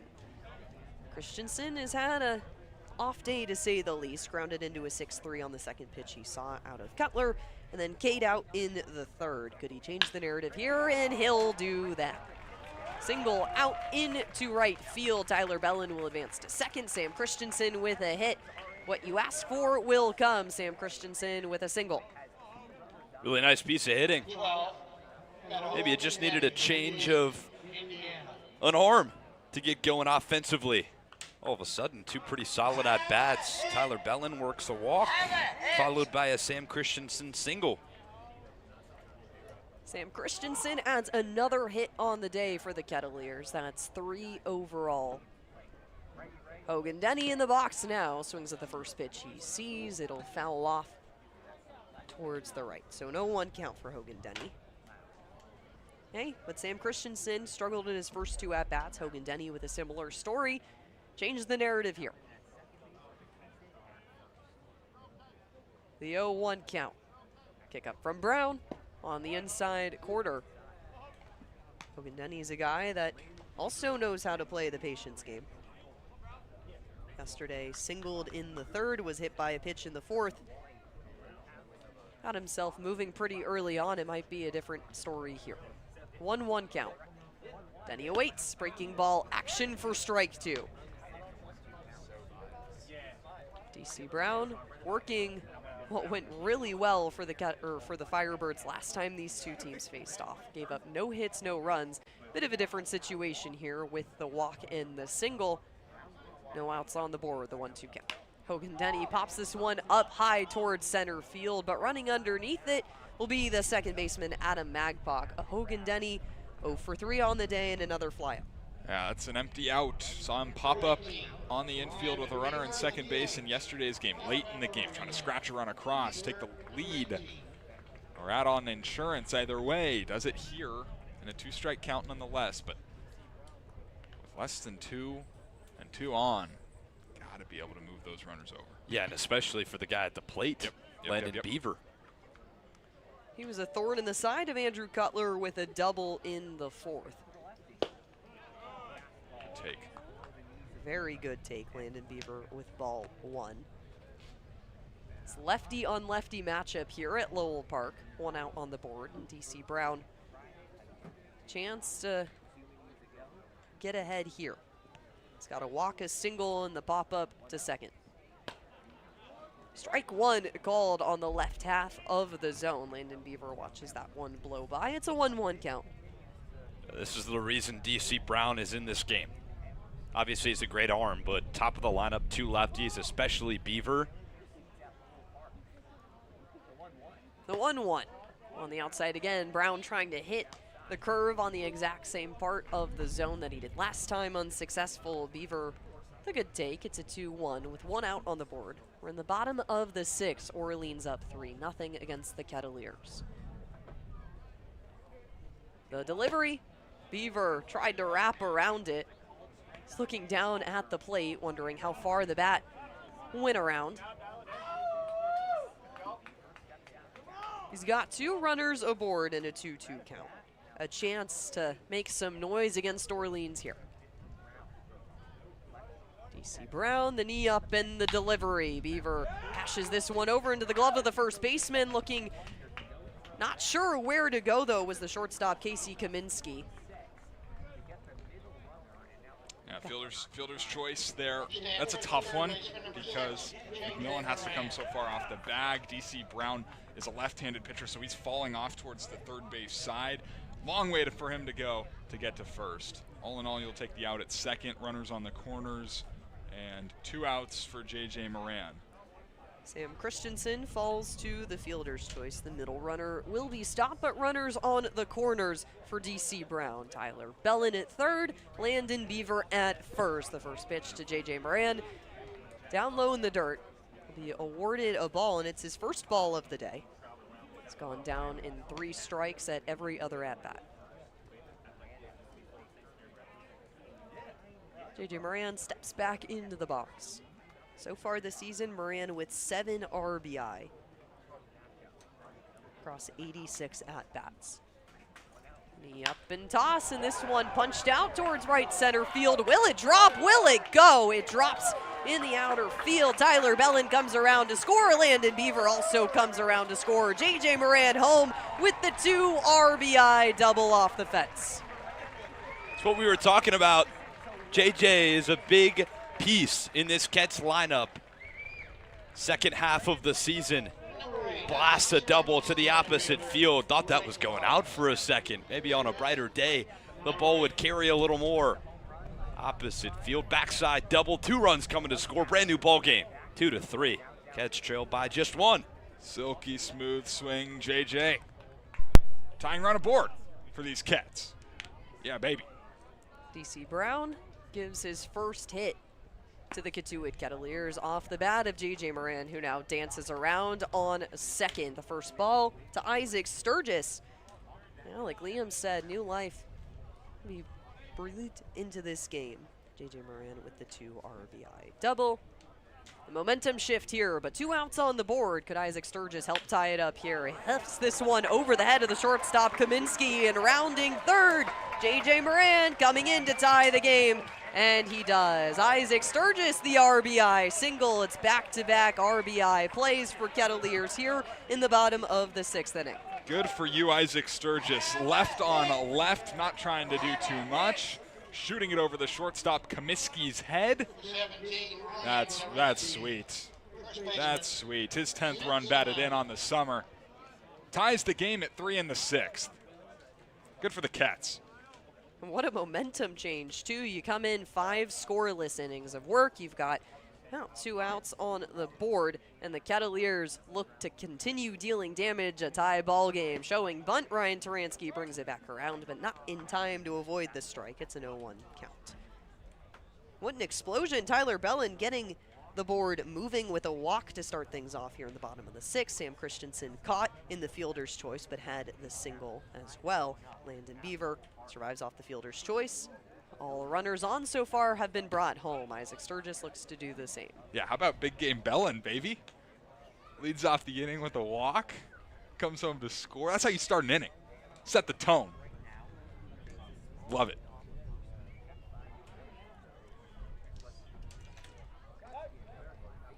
Toss back over. The check to Sturgis is not in time. So 2 doubles in this game for Kettleers bats, who started off with barely any hits until the 4th. Landon Beaver got the party rolling with a double in that inning. Survives off the fielder's choice. 2 RBI double to J.J. Moran. Taransky watches this one in the dirt. DC Brown having to face a couple of new bats. Tyler Bellin being one of those names. Sam Christensen as well. Did not face off against Hogan Denny in his time. And delivery to Taransky. Shoulder flinches, and it's in the zone as well. It's a 2-2 count. Isaac Sturgis still at first, able to bring in J.J. Moran for the tying run of this ball game. Here in the bottom of the 6th inning, 3s across the board in terms of score for both teams. 2 outs for DC Brown. Ryan Taransky hammers this one into the glove of the shortstop, Kaminsky. And the inning is over, but not before the Kettleers knot things up at 3. What an exciting 3 innings of work, and it's my honor to throw things over to Carson Mercier when we come back on Cape League TV. Aubin Equipment has been providing service to commercial landscapers in the Cape Cod area for more than a decade. They're staffed with experts and professionals who will provide you with personal service for all your equipment needs.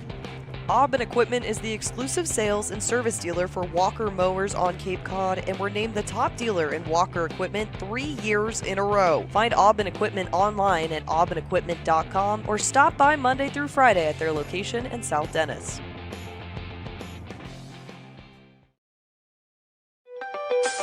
Beacon Gardens is Osterville's premier garden center. Located on Osterville and West Barnstable Road, Beacon Gardens prides itself on quality products and excellent customer service. Check out their wide assortment of garden products and find everything you need to beautify your home. Beacon Gardens, Osterville's premier garden center.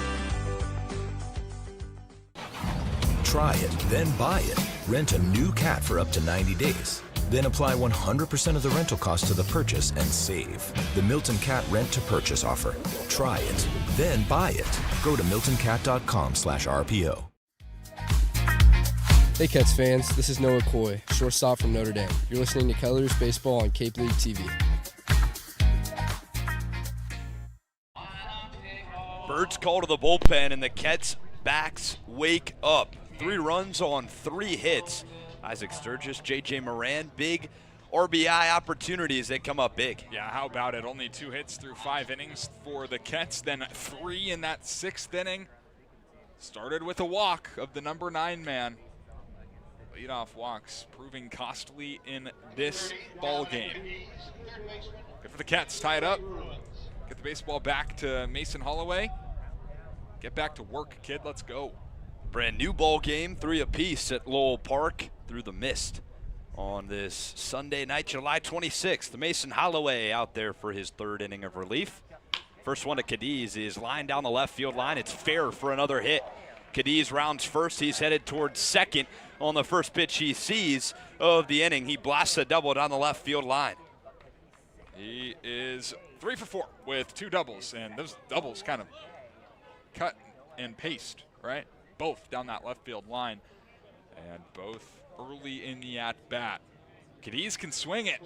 He's got 2 baggers on the year, and already Orleans is re-threatening. 2 doubles today, as you mentioned, a single back in the first. It's Adrian Beltre Jr. due up next, followed by Tyler Myatt. 2-3-4 in the Firebirds lineup. The 2 provides a 2-bagger for the Firebirds. It's the 6th hit of the day for Orleans. 2 struggling ball clubs looking to make a final push at the playoff spot. Still got some life. Need a lot of wins. Beltre Jr. takes on the inside corner. His father, Adrian Beltre, inducted into the Hall of Fame in 2024. 21 years in the big leagues. 1-0 from Holloway, grounded to the second baseman, Kiefer. He'll move to his left and throw to first base. Cadiz advances to third, 1 out in the top of the 7th. It's productive baseball. Go ahead run in scoring position, move him 90 feet closer. All you're looking for in that spot from Adrian Beltre Jr. Father would be proud. Sure would be. He's been in some attendance at Eldridge Park, home of the Firebirds, for some games this season. Tyler Myatt due up with 1 down in the top of the 7th. Runner on third, infield in. Holloway's pitch, first pitch swinging by Myatt, tips it back into the glove of Bellin, 1 strike. After a 3-run inning in the bottom of the 6th for the Cats, Firebirds threatening an answer. Myatt grounds 1 to the shortstop, Santana. He'll keep Cadiz at bay and fire to first base. A big out for Holloway. Very good, very good. Not out of the woods yet, but those are 2 dangerous hitters, Beltre and Myatt. And you get, that's exactly why you bring the infield in. Really nice play by Dawson. Santana look the runner back, throw to first, 2 down. Cadiz picked up his 3rd hit of the day in his at-bat to start off the top of the 7th as Comiskey fouls off the first. He's already got 2 as well. 2 singles, stolen base. productive day for Casey. 5-hitter in the Birds lineup. An offense that has been productive at times in the month of July. 0-1 from Holloway outside. He yanked it. .250 batting average in the month of July for the Firebirds. That's good for third in the league. Just haven't gotten the results they want in the win-loss column. 1-1, fouls it off. It's 1 ball and 2 strikes to Comiskey with the runner on third. Light rain coming down. First pitch was at 4:32. Nearly 2 hours later in the top of the 7th. Kind of do or die time for the Kets and Firebirds.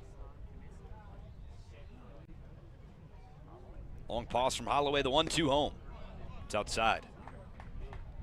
2-2 to Comiskey. This relief staff for the Kets has been an issue all season long, especially as of late. Last night, Tyler Mercier, 4 scoreless innings, turns things over to the bullpen. They give up 5 runs. 2-2 is off the plate. Nice pitch by Holloway, no bite from Comiskey. Full count with 2 down in the top of the 7th. Tried that outer corner a couple of times. Down and well out of the zone. Don't want to put him on here. McMillan on deck. Full count pitch from Holloway. Lines one into left field. Chasing in is the left fielder Christensen, who puts away the 3rd out of the top of the 7th. All knotted at 3 apiece at Lowell Park. Home half of the 7th next.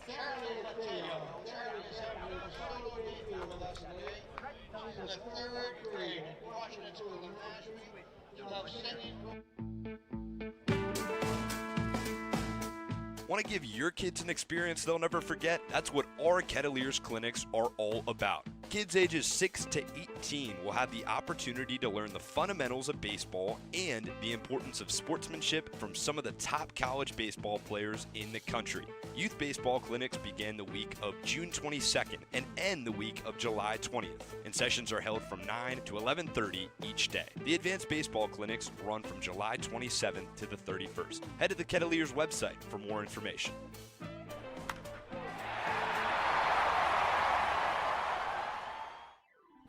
A Generac generator from Mercier delivers more than reliable backup power. It delivers peace of mind. Peace of mind that comes from knowing our expert technicians, knowledgeable staff, and emergency service team are here when you need us most. As one of New England's leading Generac generator dealers, RCA provides a 10-year warranty and regular maintenance services to ensure your home stays protected. RCA, powering your peace of mind. Hey Cotuit fans, this is Jackson Yarberry, right-handed pitcher from Indiana University. This is your home for the Kettleers baseball all summer long. Catch all the action from Lowell Park and on the road right here in Cape League TV.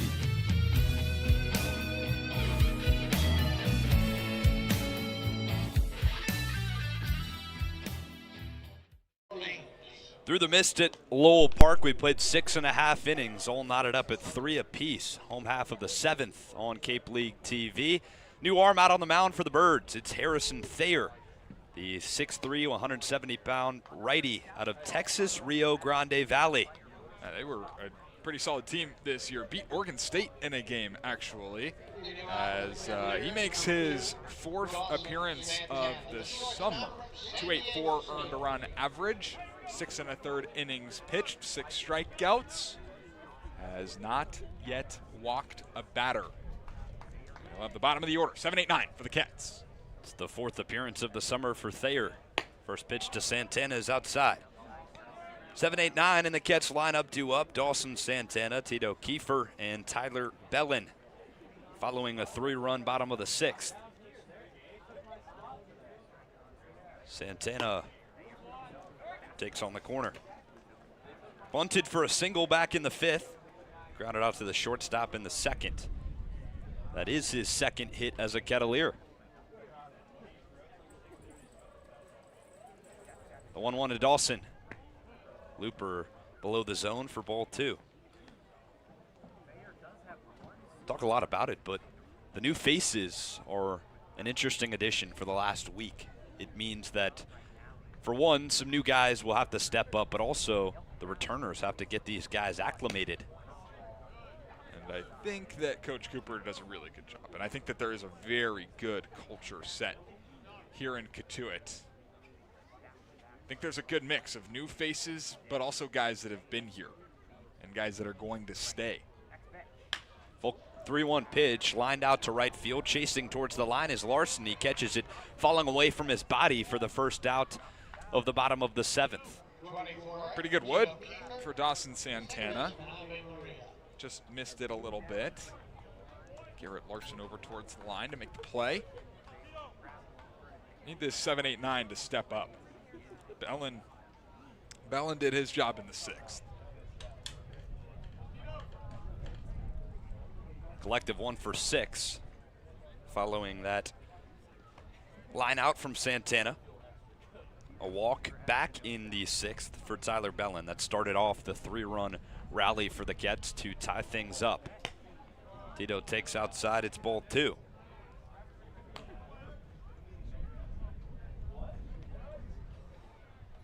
Tito again out of St. Leo University, just recently transferred to Ave Maria with Kets head coach Rob Cooper as he swings through a breaking ball.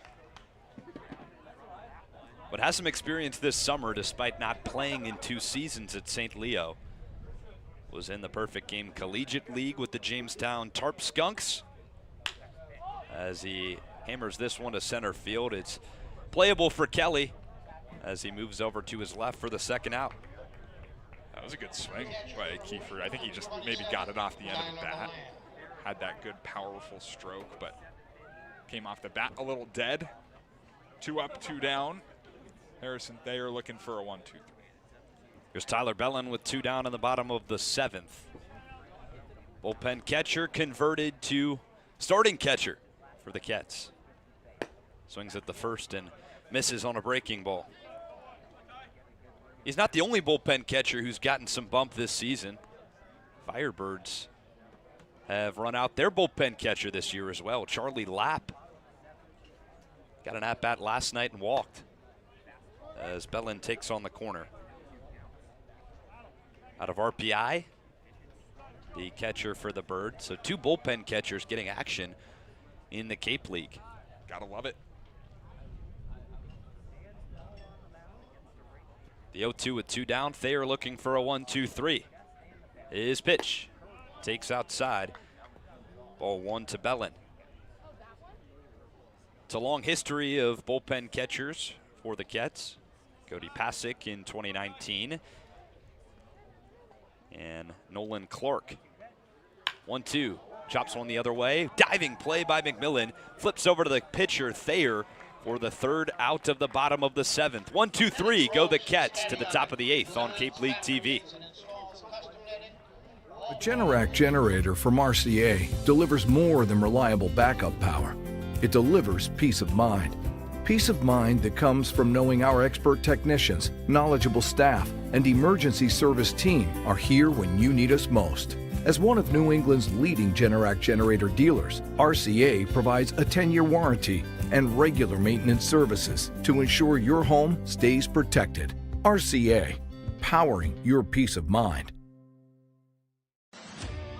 Kettleers Baseball is brought to you in part by Mid-Cape Oral Surgeons, the maxillofacial surgery and dental implant center of South Yarmouth. Doctors Theoritis, Meyer, and Sarapak are the Cape's leading experts on oral biopsies, wisdom teeth extractions, and dental implant reconstructive surgery. Call 508-398-6055 to schedule an appointment. We thank Mid-Cape Oral Surgeons for their support of the Kettleers.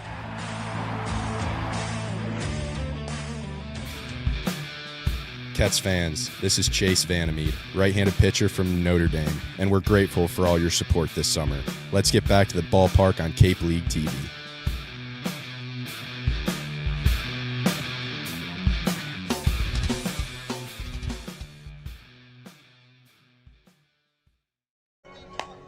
Massive game at Lowell Park in the top of the 8th. 3 apiece, Orleans and Cotuit. Mason Holloway back out for his 4th inning of relief, and pretty solid stuff out of the righty from Binghamton. Yeah, hasn't really had strikeout stuff and hasn't really needed it. Just one strikeout for him, right? But that's been all he has needed. He went 4 innings last time against Bourne, gave up 2 runs, walked 3, didn't strike anybody out then. So, yeah, we have our scouting report on Mason Holloway. It's going to be in the zone. It's going to be a lot of weak contact, and he's been as advertised in this ball game. How impressive would it be for him to get through this inning, this 8th inning? It's a pinch hitter to start things off for the Firebirds. Ryan McDougal, the lefty out of Dayton. 152 hitter on the season, 7 for 46. This will be his 20th game played. Pinch hitter for Sean McMillan. First one to McDougal is outside. Well, Holloway was a starter this year at Binghamton, converted starter about midway through the year. It was his freshman season. As quickly 2-0 is McDougal. But he had 10 starts, 52 1/3 innings pitched. Pitched to a 5.50 ERA. The 2-0 home swung through by McDougal. It's a dangerous guy at the plate right now. Last time we really saw him here at Lowell Park, had the home run, went 1 for 2, 2 RBI, a walk, a strikeout. Dangerous stuff. So for his last 8, though, might be one of the reasons why Sean McMillan was in the lineup today. But following an 0 for 3 day for McMillan, Kelly Nicholson brings in a lefty. 0 for 17 start to the summer for McMillan. Ouch back. Count runs full for McDougal. Holloway looking to avoid a leadoff walk. The pitch is low. Does just that. Ball 4. Just the second free pass by Holloway, but the 6th walk on the ball game for the Cats. A lot of walks from this pitching staff. That's been one of the issues for the bullpen. The free passes, walks especially. Following Holloway's 2 today as a pinch runner enters the game. It's Harmony for the Firebirds. Tyler Harmony, that is. Quick subs by Coach Kelly Nicholson as Magpok flips to the left side. Harmony 3 stolen bags on the season. Moran will play in on the grass as Holloway snaps back to first. Kelly Nicholson, someone who we've seen bring in relief pitchers every other inning. He's not afraid to make the offensive substitutions if he needs a faster guy. Dougal can hit hard, but not as fast on the base paths. 2 straight pickoffs. Diving back safely both times is Harmony.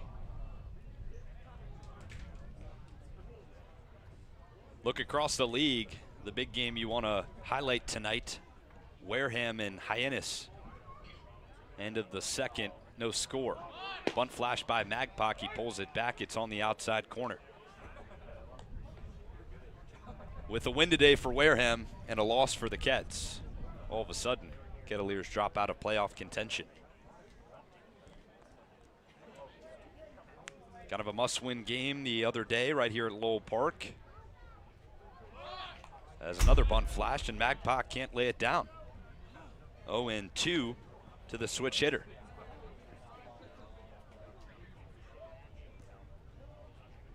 That was back on Friday, a 5-4 victory for the Cats right here at Lowell Park. Just 2 days ago, last night, heartbreak in Harwich. 0-2 pitch. Magpok doesn't bunt anymore, but he takes for a ball.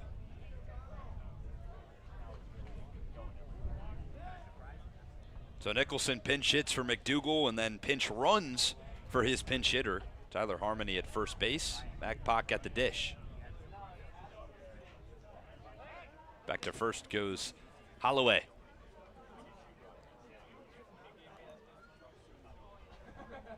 Cats would feel a lot more comfortable with the victory last night. Would have been their 12th and guaranteed that they'd enter a playoff spot.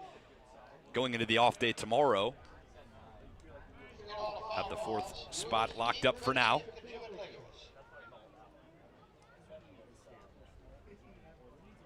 And all of a sudden, a loss today, a win for Wareham, and things are switched up going into the off day tomorrow. Anything can happen. West Division so close. Bourne the only team to have clinched to this point. 1-2, runner takes off, pitch is fouled off. San Diego State kids, they know how to put up a fight. Magpoc and Santana, different uniforms here on the summer, but both will spoil some.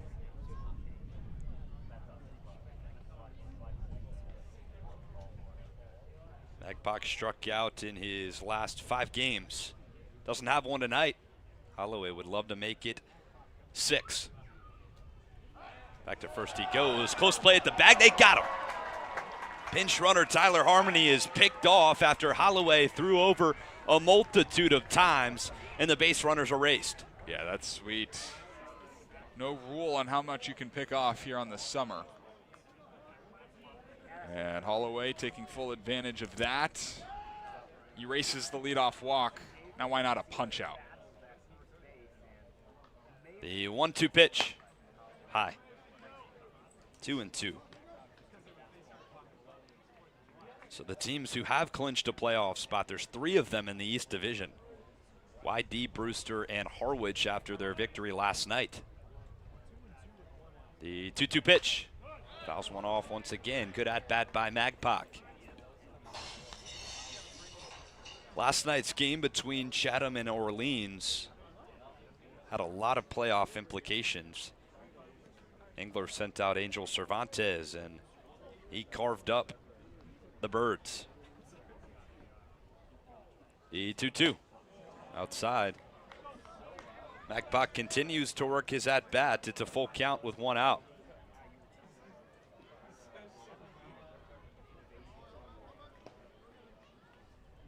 Nine pitches working on for Holloway is full count. High and away. Ball 4, back-to-back walks. Now that pickoff at first has even more meaning.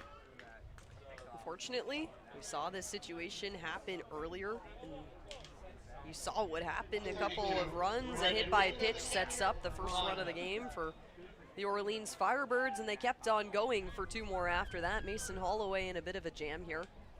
Keep yourself steady. Brendan Bucher takes the first high. 0 for 1 today, but a pair of walks. Grounded out to the shortstop. Time's called by Coach Curtin. No arms warming in the Cats bullpen in a tie game, top of the 8th at Lowell Park. Wonder how much more sunlight there'll be in the village of Cotuit. There's not a whole lot to begin with. Cloud covered. But, yeah, I mean, we've got to be pushing pretty close. It feels like it's about 7:15. It is 6:43. Race against the lights, or the light. Probably one of the colder games, too. It's 66 degrees right now, and that persistent mist is getting to everybody. Walk around downstairs, the photographers having to wipe off their cameras every couple seconds. You have to wonder how that's impacting Holloway, too. Got to think, been a pretty steady rotation of baseballs, especially after it touches the infield grass. It's got a lot of dew on it. Non-visit concludes. It's 1-0 with 1 out to Bucher. Magpoc off first. He's already stolen a bag tonight. Healthy lead at first. The pitch. Fouls one back. 1 ball and 1 strike. Despite Orleans' 10-23 record, they played pretty well in close games this season. 6-4 in 1-run games, 2-1 in extra innings. If this 3-3 tie were to remain. Back to first goes Holloway. He's clearly got 2 different moves. Goes to the A move and gets Harmony picked off.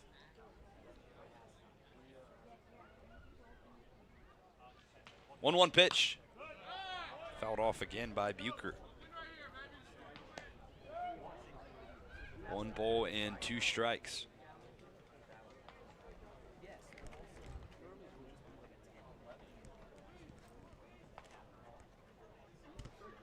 Pitch count's working for Holloway. His 68th of the day. Almost hit Bucher. Long at bats here. I mean, for the most part, before this inning, he was getting ahead. He was in the zone.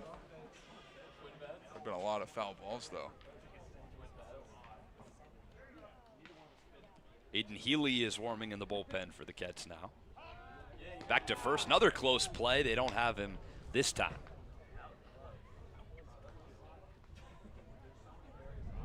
Santana and Kiefer up the middle, playing close to the bag.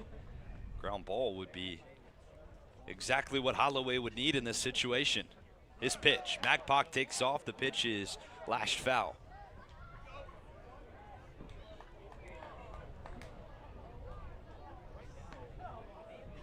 Do over the 2-2 once again. Just makes these late season additions so much more important on the Cape League. Couple departures for either side. One of those new guys, Bucher. Runner takes off again. Pitch is upstairs. Throw to second. Gets away from Kiefer. Second stolen base for Magpok, his 11th on the season. And a runner's in scoring position with one out. It started out a pretty good throw from Bellin, but then had a lot of tail. Tail towards the right. And it would have been close had it been on the money. Healthy lead for Magpok at second. Full count pitch, fouls it off once again. Man. A lot of long battles here. Talked earlier today with Tyler Mercier. Saw a lot of Colin Larson 10-plus pitch at bats, and I asked him kind of what's the bullpen's approach when you come into those. He said, don't change anything, just keep throwing what you're confident with. Back to second, checks Holloway. 9-pitch at bat to Magpok, who's on second. This at bat's working on 8 pitches. This is his 24th pitch of the inning, and he's only facing his third batter. There's only one out. Full count pitch. Magpok takes off towards third. Snap throw down from Bellin. Not in time. Magpok steals second, steals third. Ball 4 to the hitter Bucher. Birds have him cornered with one down. So back to back to back walks here in the 8th inning. Really lucky to have picked a man off. Aiden Healy, you might need to get going a little quicker.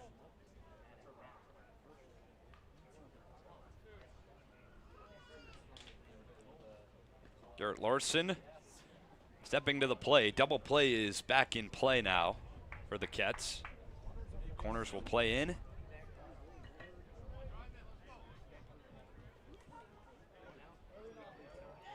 Larson has 2 RBIs on the season.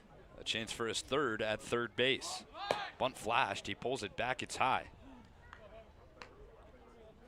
Holloway's pitch count is working up. A season high. 73 pitches.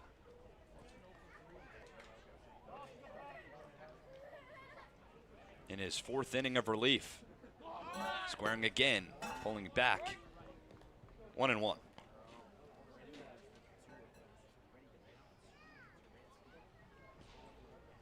Another thing about these new additions, now the bench begins to shrink in the latter half of the season. Birds have just 2 bench players available now. 1-1, bunt squared again. It's a push bunt, suicide squeeze to the plate. Taransky's only play is to first, and it gets out of the glove of Kiefer. The runner's safe over to third base, and being held there is Bucher. Ties broken on a suicide squeeze by the Birds. 4-3 Orleans. Taransky had the advantage. He was running in. He could see the bunt being flashed in time, but when you pop up on the opposite side of your dominant hand is the plate, you make the smart play over to first, but Kiefer not able to glove it in time. You give up the run. Your runner can advance towards third. Still safe at first is the play of Brendan Bucher. You're in a tight situation still, and no outs on the board to show for. Wasn't even really a suicide squeeze, more of a safety squeeze. Magpok was reading the bunt by Larson. They're cornered again with one out. Top of the lineup now with Rowan Kelly. First one to him, punch down the left field line for a hit. One run will come in to score over to third base. Scoot Larson. Throw comes in. Errant. And tardy over to second goes Kelly. 5-3 Birds in the 8th.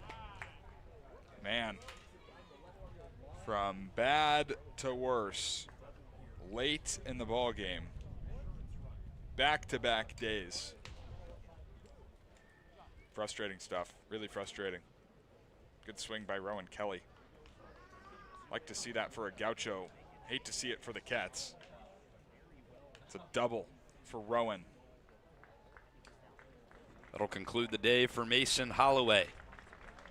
Solid relief outing until this top of the 8th, where he's gotten just 1 out, walked 3, and given up 2 hits across 2 runs. Call to the bullpen for the Cats. 5-3 the score. Coming up next on Cape League TV. If you can dream it, if you can cruise in it, if you can summer in it, fish from it, or take it for a day at the beach, we can protect it. The Baldwin Group, protecting the possible. Cape Cod 5 is proud to be the official banking partner of the Cape Cod Baseball League.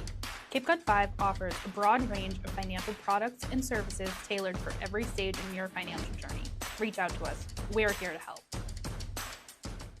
Reader's Hardwood Supply is a candy store for wood, whether you're a professional or an amateur. Reader's Hardwood Supply carries over 70 species of both domestic and imported lumber from around the world, displayed in over 300 self-serve bins for your selection.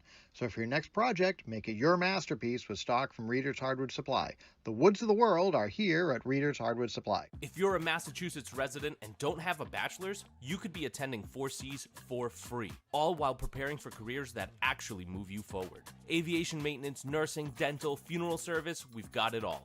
capecod.edu/free. Try it, then buy it. Rent a new cat for up to 90 days. Then apply 100% of the rental cost to the purchase and save. The Milton Cat Rent to Purchase offer. Try it, then buy it. Go to miltoncat.com/RPO. Still the top of the 8th at Lowell Park. Call to the bullpen for the Cats. 5-3 the score. Birds on top of the Kettleers. Aiden Healy enters the ball game following a disastrous start to the top of the 8th. The 6'2", 215-pound righty from the United States Naval Academy. Just his 3rd appearance of the summer. 2 innings to this point. 1 strikeout, 3 walks, a couple of runs allowed. Get him the base, but he's got some really good stuff. Has been put into some tough and difficult situations, but this is another one of those. Gonna need him to bear down. He'll inherit 2 runners on base, both in scoring position from the reliever Mason Holloway, who is working on his 4th inning of relief and got into some trouble, Brooke, in the top of the 8th. It's kind of what happens when the walks start to come in. Giving up 4, he does match Landon Dull's total on the day, but the free passes have just come back to bite you in the past 3 1/3 innings of work that you've given up. Of course, a double here and a couple things here, but you allow the 2 stolen bases out of Magpok. It's all the way home because of it. Bucher with the walk. 3 consecutive walks before the single off Garrett Larson and the double by Rowan Kelly. Aiden Healy has a little bit of work to do here. Runners on 2nd and 3rd for Dominic Cadiz. Already a 3-hit day for the 2-hitter out of UCLA. 2 doubles and a single. Infield plays in. First one for Healy. Chopped on the ground to the first baseman. Taransky, he'll come home, play at the plate, not in time. 6-3 now. Firebirds tack on another. Aggressive base running for Garrett Larson pays off. Cadiz will reach on the fielder's choice. Aggressive base running indeed. I believe it's still an RBI. It is still an RBI. Man, oh man. First pitch swinging for Cadiz. Playable ball on the infield for Taransky. Trouble with the transfer. 1 down for Adrian Beltre Jr. Healy's pitch on the corner, strike 1. Beltre 0 for 2 today. Reached on a fielder's choice in the first, a ground out, but also hit by a pitch, scored a run, and a sacrifice fly. Firebirds at 10 and 23. Cats at 11, 20, and 2.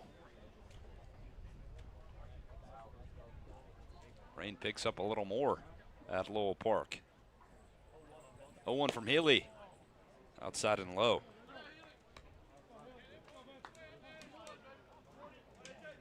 Gets entered today with a walk problem. 180 entering tonight's game. Got 188 in the top of the 8th inning. 8 already. Beltre blasts one into center field. It's right at Sturgis, who moved to his right. Run should score easily. Brooke comes into second base. It's 7-3 Birds. Force the contact. Get another out on the board. Aiden Healy doing what he can do, and Mason Holloway's line is officially complete. That last run to come in. It's an unfortunate stat line, Mason Holloway, but Aiden Healy doing what he can in this moment here. He's got 2 outs on the board, a runner on first. Just do what you did last time. Force the weak contact, throw the hard strikes. You're a starter at Navy for a reason. 4th run of the inning. Tyler Myatt due up. Takes the first at 92 on the corner. Myatt a double back in the 5th. 1 for 4 today. Cadiz still on first after the fielder's choice.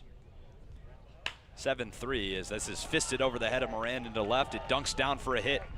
Christensen heads over to pick it up. He'll keep Cadiz at second. Runners on first and second with 2 down. They're just getting hot. And once one gets hot, a lot of people say, it just seems to follow suit. And after 3 consecutive walks and the single by Garrett Larson, then the double, would have had the single if not for the fielder's choice by Ryan Taransky to home plate. Adrian Beltre Jr. flies out, and there's a positive, but across at least 6 batters now, Kettleers' arms have struggled, and Aiden Healy left to clean up. 9th hitter of the inning, Casey Comiskey for Aiden Healy.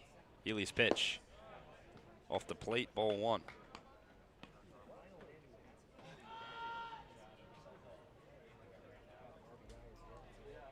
Firebirds have double-digit hits for the first time since the 22nd, a 10-0 victory over Harwich. Pops him up. 1-1.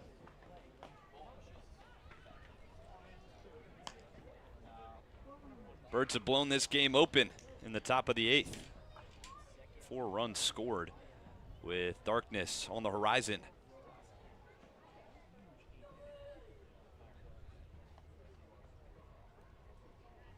One ball, 1 strike, 2 down. Healy fires, it's outside, a sweeper.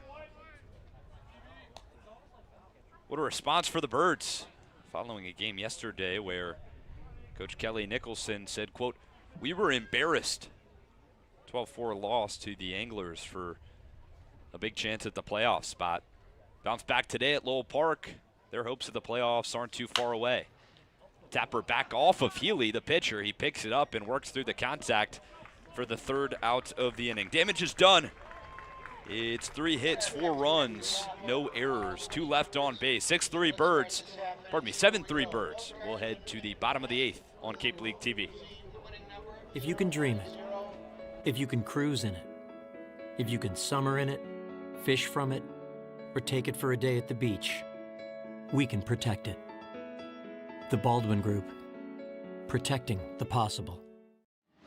Cape Cod 5 is proud to be the official banking partner of the Cape Cod Baseball League. Cape Cod 5 offers a broad range of financial products and services tailored for every stage in your financial journey. Reach out to us. We're here to help. Reader's Hardwood Supply is a candy store for wood, whether you're a professional or an amateur. Reader's Hardwood Supply carries over 70 species of both domestic and imported lumber from around the world, displayed in over 300 self-serve bins for your selection. So for your next project, make it your masterpiece with stock from Reader's Hardwood Supply. The woods of the world are here at Reader's Hardwood Supply. If you're a Massachusetts resident and don't have a bachelor's, you could be attending 4Cs for free, all while preparing for careers that actually move you forward. Aviation maintenance, nursing, dental, funeral service, we've got it all. capecod.edu/free. Try it, then buy it. Rent a new cat for up to 90 days. Then apply 100% of the rental cost to the purchase and save. The Milton Cat Rent to Purchase offer. Try it, then buy it. Go to miltoncat.com/RPO. We are all knotted up at Lowell Park through 7 innings. Top of the 8th had something else to say. Firebirds came to play. 9 hitters come to the plate. 4 runs coming to score on 3 hits and 3 walks. Call to the bullpen for the Kets in between. It's 7-3 in the home half of the 8th. Might be the last frame considering the darkness. Good thing for the Kets, it's the top of the lineup. Sam Christensen, Hogan, Denny, Landon, Beaver due up to face off against the relief arm, Harrison Thayer. That's a do-or-die moment for the Kettleers. There's no better time to get hot than towards the end of the game. Make the Firebirds work on the mound. Don't give them any free passes. Make them put you away. First one to Sam. Takes down the shoot for strike 1. Good changeup. Jose Ramirez would improve.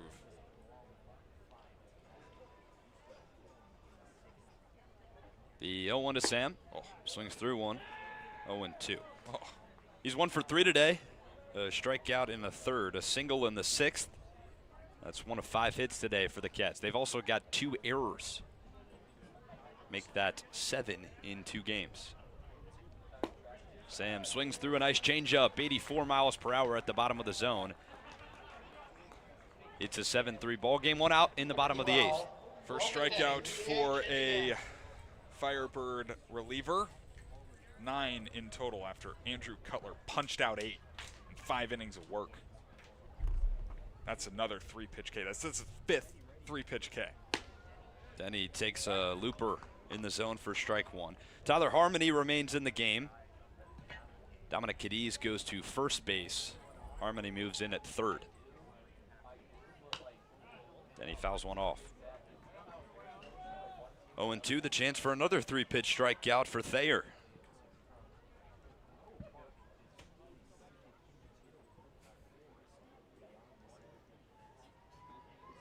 Oh, 2 to Hogan. Upstairs. Back to the pink bat. See that? He's 0 for 3 today. 0 for 2 with the pink bat. Need a spark right here. I like the bat. I like it a lot.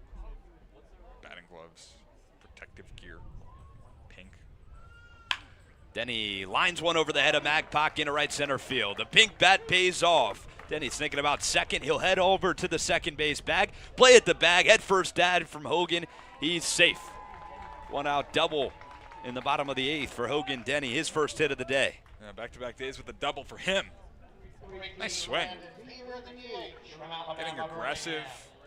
Taking the extra base. I had already written single into my book. I had to erase it. Love that. Love that aggression. Still a 4-run game. I mean, kind of got the wind knocked out of you back in the top of the 8th, but you got the heart of the lineup due up. Chance for some damage for the Cats. It's Beaver. Pitch, lines it right back where it came from. Denny had to hold up to see if it got through. He'll stay put at 3rd. Runners on the corners with 1 out.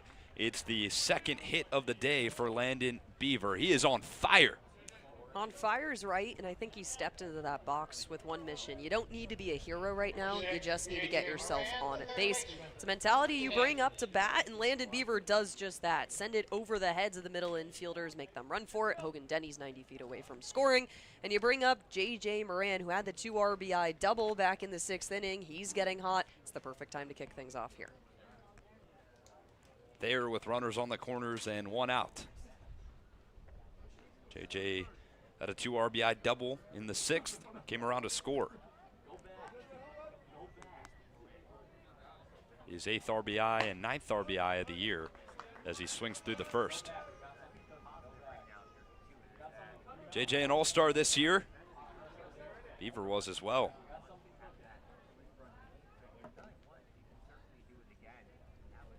They're set, 0-1, 1 down. The pitch. Yanks it glove side. Still within slam range. Within 4. Brooke, you were saying it. Just get the next guy up. Don't be the hero. No need. No need right now. It's got to be the approach, right? Good take. 2-1. JJ's had a steady improvement throughout this season. Had a 167 batting average through the first 10 games this year. Now up to 238. He was at 254 at one point. Takes on the corner, counts even 2 balls, 2 strikes. Isaac Sturgis on deck.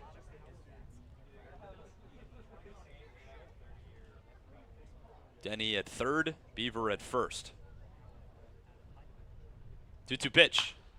Pops him up. Might stay in territory as Bucher heads towards the fence. It's over it.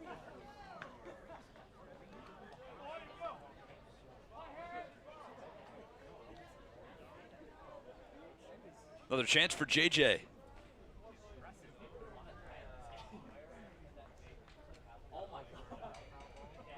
Darkness a question in this bottom of the 8th inning. I'm sure Coach Cooper will want to get to the 9th if the Keds can't put on at least 4.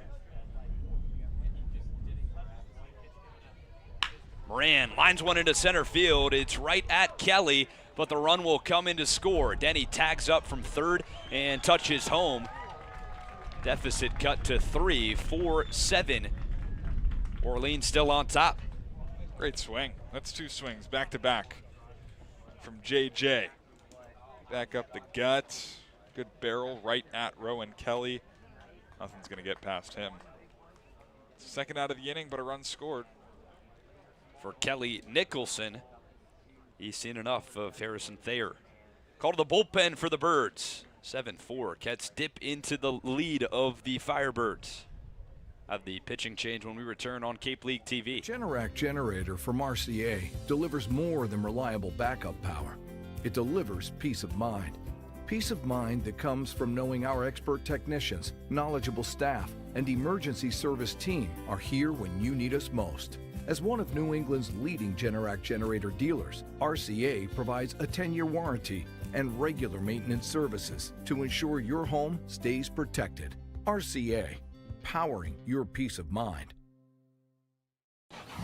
Try it, then buy it. Rent a new cat for up to 90 days. Then apply 100% of the rental cost to the purchase and save. The Milton Cat Rent to Purchase offer. Try it, then buy it. Go to miltoncat.com/RPO. Cape Cod 5 is proud to be the official banking partner of the Cape Cod Baseball League. Cape Cod 5 offers a broad range of financial products and services tailored for every stage in your financial journey. Reach out to us. We're here to help.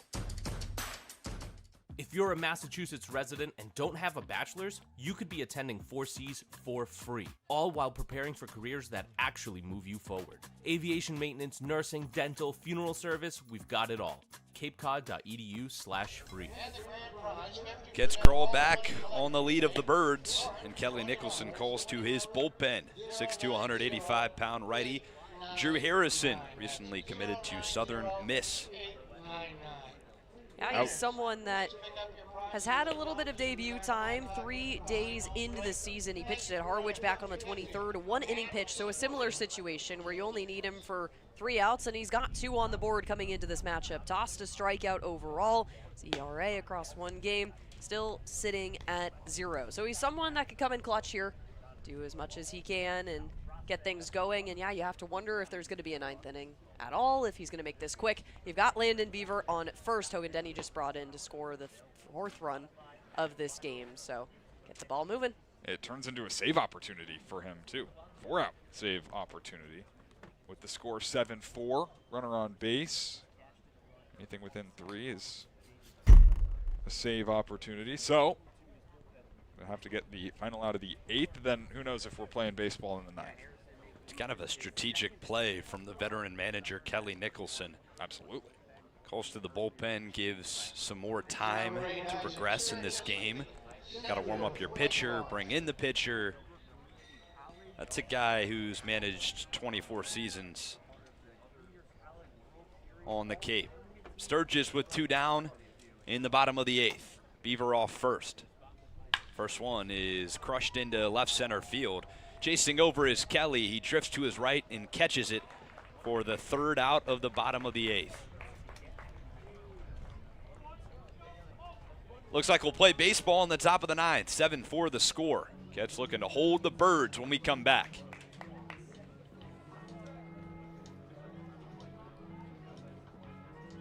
The Generac generator from Mercier delivers more than reliable backup power. It delivers peace of mind. Peace of mind that comes from knowing our expert technicians, knowledgeable staff, and emergency service team are here when you need us most. As one of New England's leading Generac generator dealers, RCA provides a 10-year warranty and regular maintenance services to ensure your home stays protected. RCA, powering your peace of mind. Try it, then buy it. Rent a new cat for up to 90 days. Then apply 100% of the rental cost to the purchase and save. The Milton Cat Rent to Purchase offer. Try it, then buy it. Go to miltoncat.com/RPO. Cape Cod 5 is proud to be the official banking partner of the Cape Cod Baseball League. Cape Cod 5 offers a broad range of financial products and services tailored for every stage in your financial journey. Reach out to us. We're here to help. If you're a Massachusetts resident and don't have a bachelor's, you could be attending 4Cs for free, all while preparing for careers that actually move you forward. Aviation maintenance, nursing, dental, funeral service, we've got it all. capecod.edu/free. The witching hour from Lowell Park, top of the ninth, 3-run game. Birds on top of the Cats in the 35th of the summer. Aiden Healy back out to face off against Tyler Harmony, Adam Magpach, and Brendan Bucher. Need a scoreless inning, Brooke. Definitely right here. You want to get it going as fast as possible. A quick 1-2-3 would be great. Kettleers bats can return with Ryan Turetsky as the leadoff. Aiden Healy has this stuff. He's come into clutch situations before. Just put it where it needs to be. Put him away, and you'll have the top of the ninth done. Tyler Harmony, his first at-bat of the day. Ryan McDougall pinch hit for Sean McMillan back in the 8th.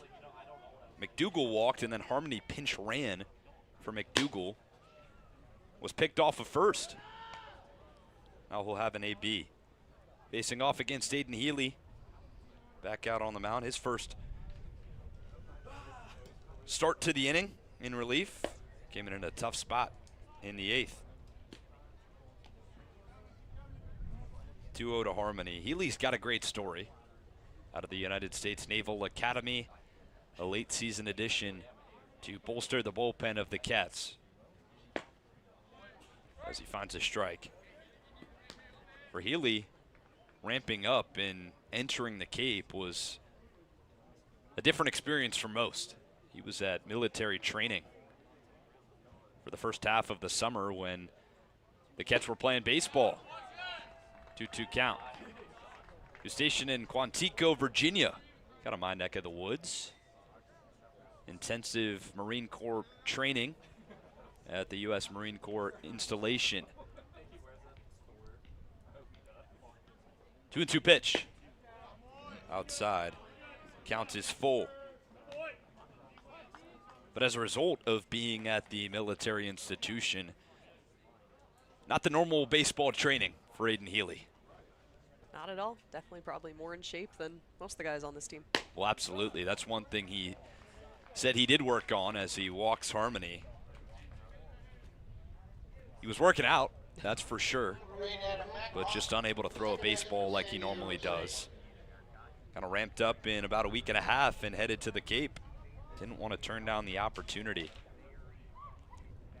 Have to wonder if Harwich relief pitcher that we saw yesterday, Brady Bendick, also going through the same thing. Sure was, yeah. Every player required to attend. For Healy, he's been dedicated to the Naval Institution. He's got Magpach from the left side. Pitch is grounded to the shortstop Santana. He backs on it, up on it, flips it to second base. Cats will only get one. Smart decision there. Had a couple of pitches get overthrown at first base. You can't risk it right now. You want this inning to move as quickly as possible, so you'll allow the walk and hope you can turn the double play. 1 out on the board. I think Santana slipped backing up on the baseball. Some effects of the mist, a wet infield dirt. Bucher with 1 out and a runner on. Magpie bluffs his steal. Pitch is fouled off.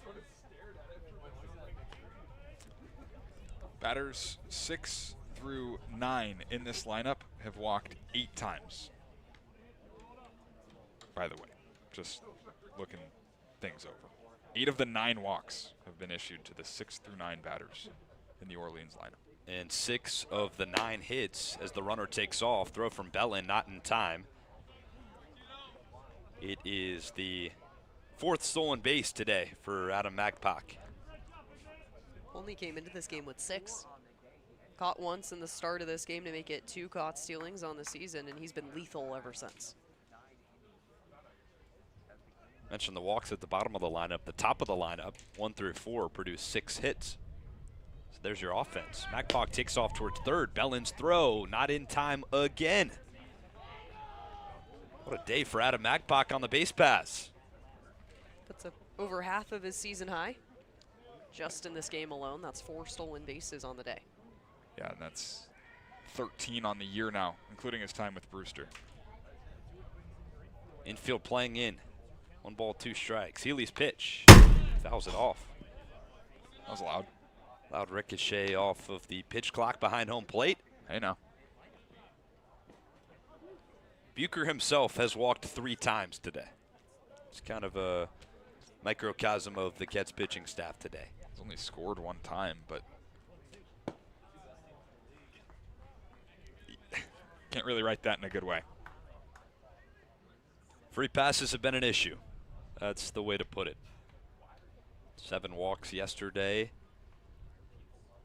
for the Kets pitching staff. 2-2. Bashes one into the right center field gap. Chasing back is Beaver. He's at the fence and he grabs it. Magpie comes in easily to score. Birds get some insurance. It's 8-4 in the top of the 9th. Sack fly out towards right field. Your heart stopped for a second when Landon Beaver had to turn tail and chase it down towards the fence, but put it away. But catching up, that's now a 4-run deficit compared to 3 going into the bottom of the 9th. Kettleers got 2 outs on the board though. Push. No hits in the inning, but a run comes in to score. That's been too common of a theme for the Cats. You remember that 3-run inning in the 6th yesterday? Same story for the Mariners. 3 runs, no hits. And that was 3 runs, right? That's impressive stuff from the Mariners, but also a fault of the Kettleers. Yeah, I would say. More of the latter. More of the latter.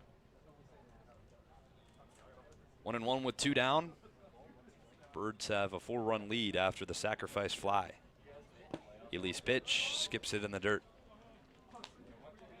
2-1. Well, as for Healy's playing career, barely played his freshman year. His sophomore season got Tommy John. And the way the Naval Institute works is you've got to transfer out before your junior season. As this one's punched into right field. Chasing back is Beaver.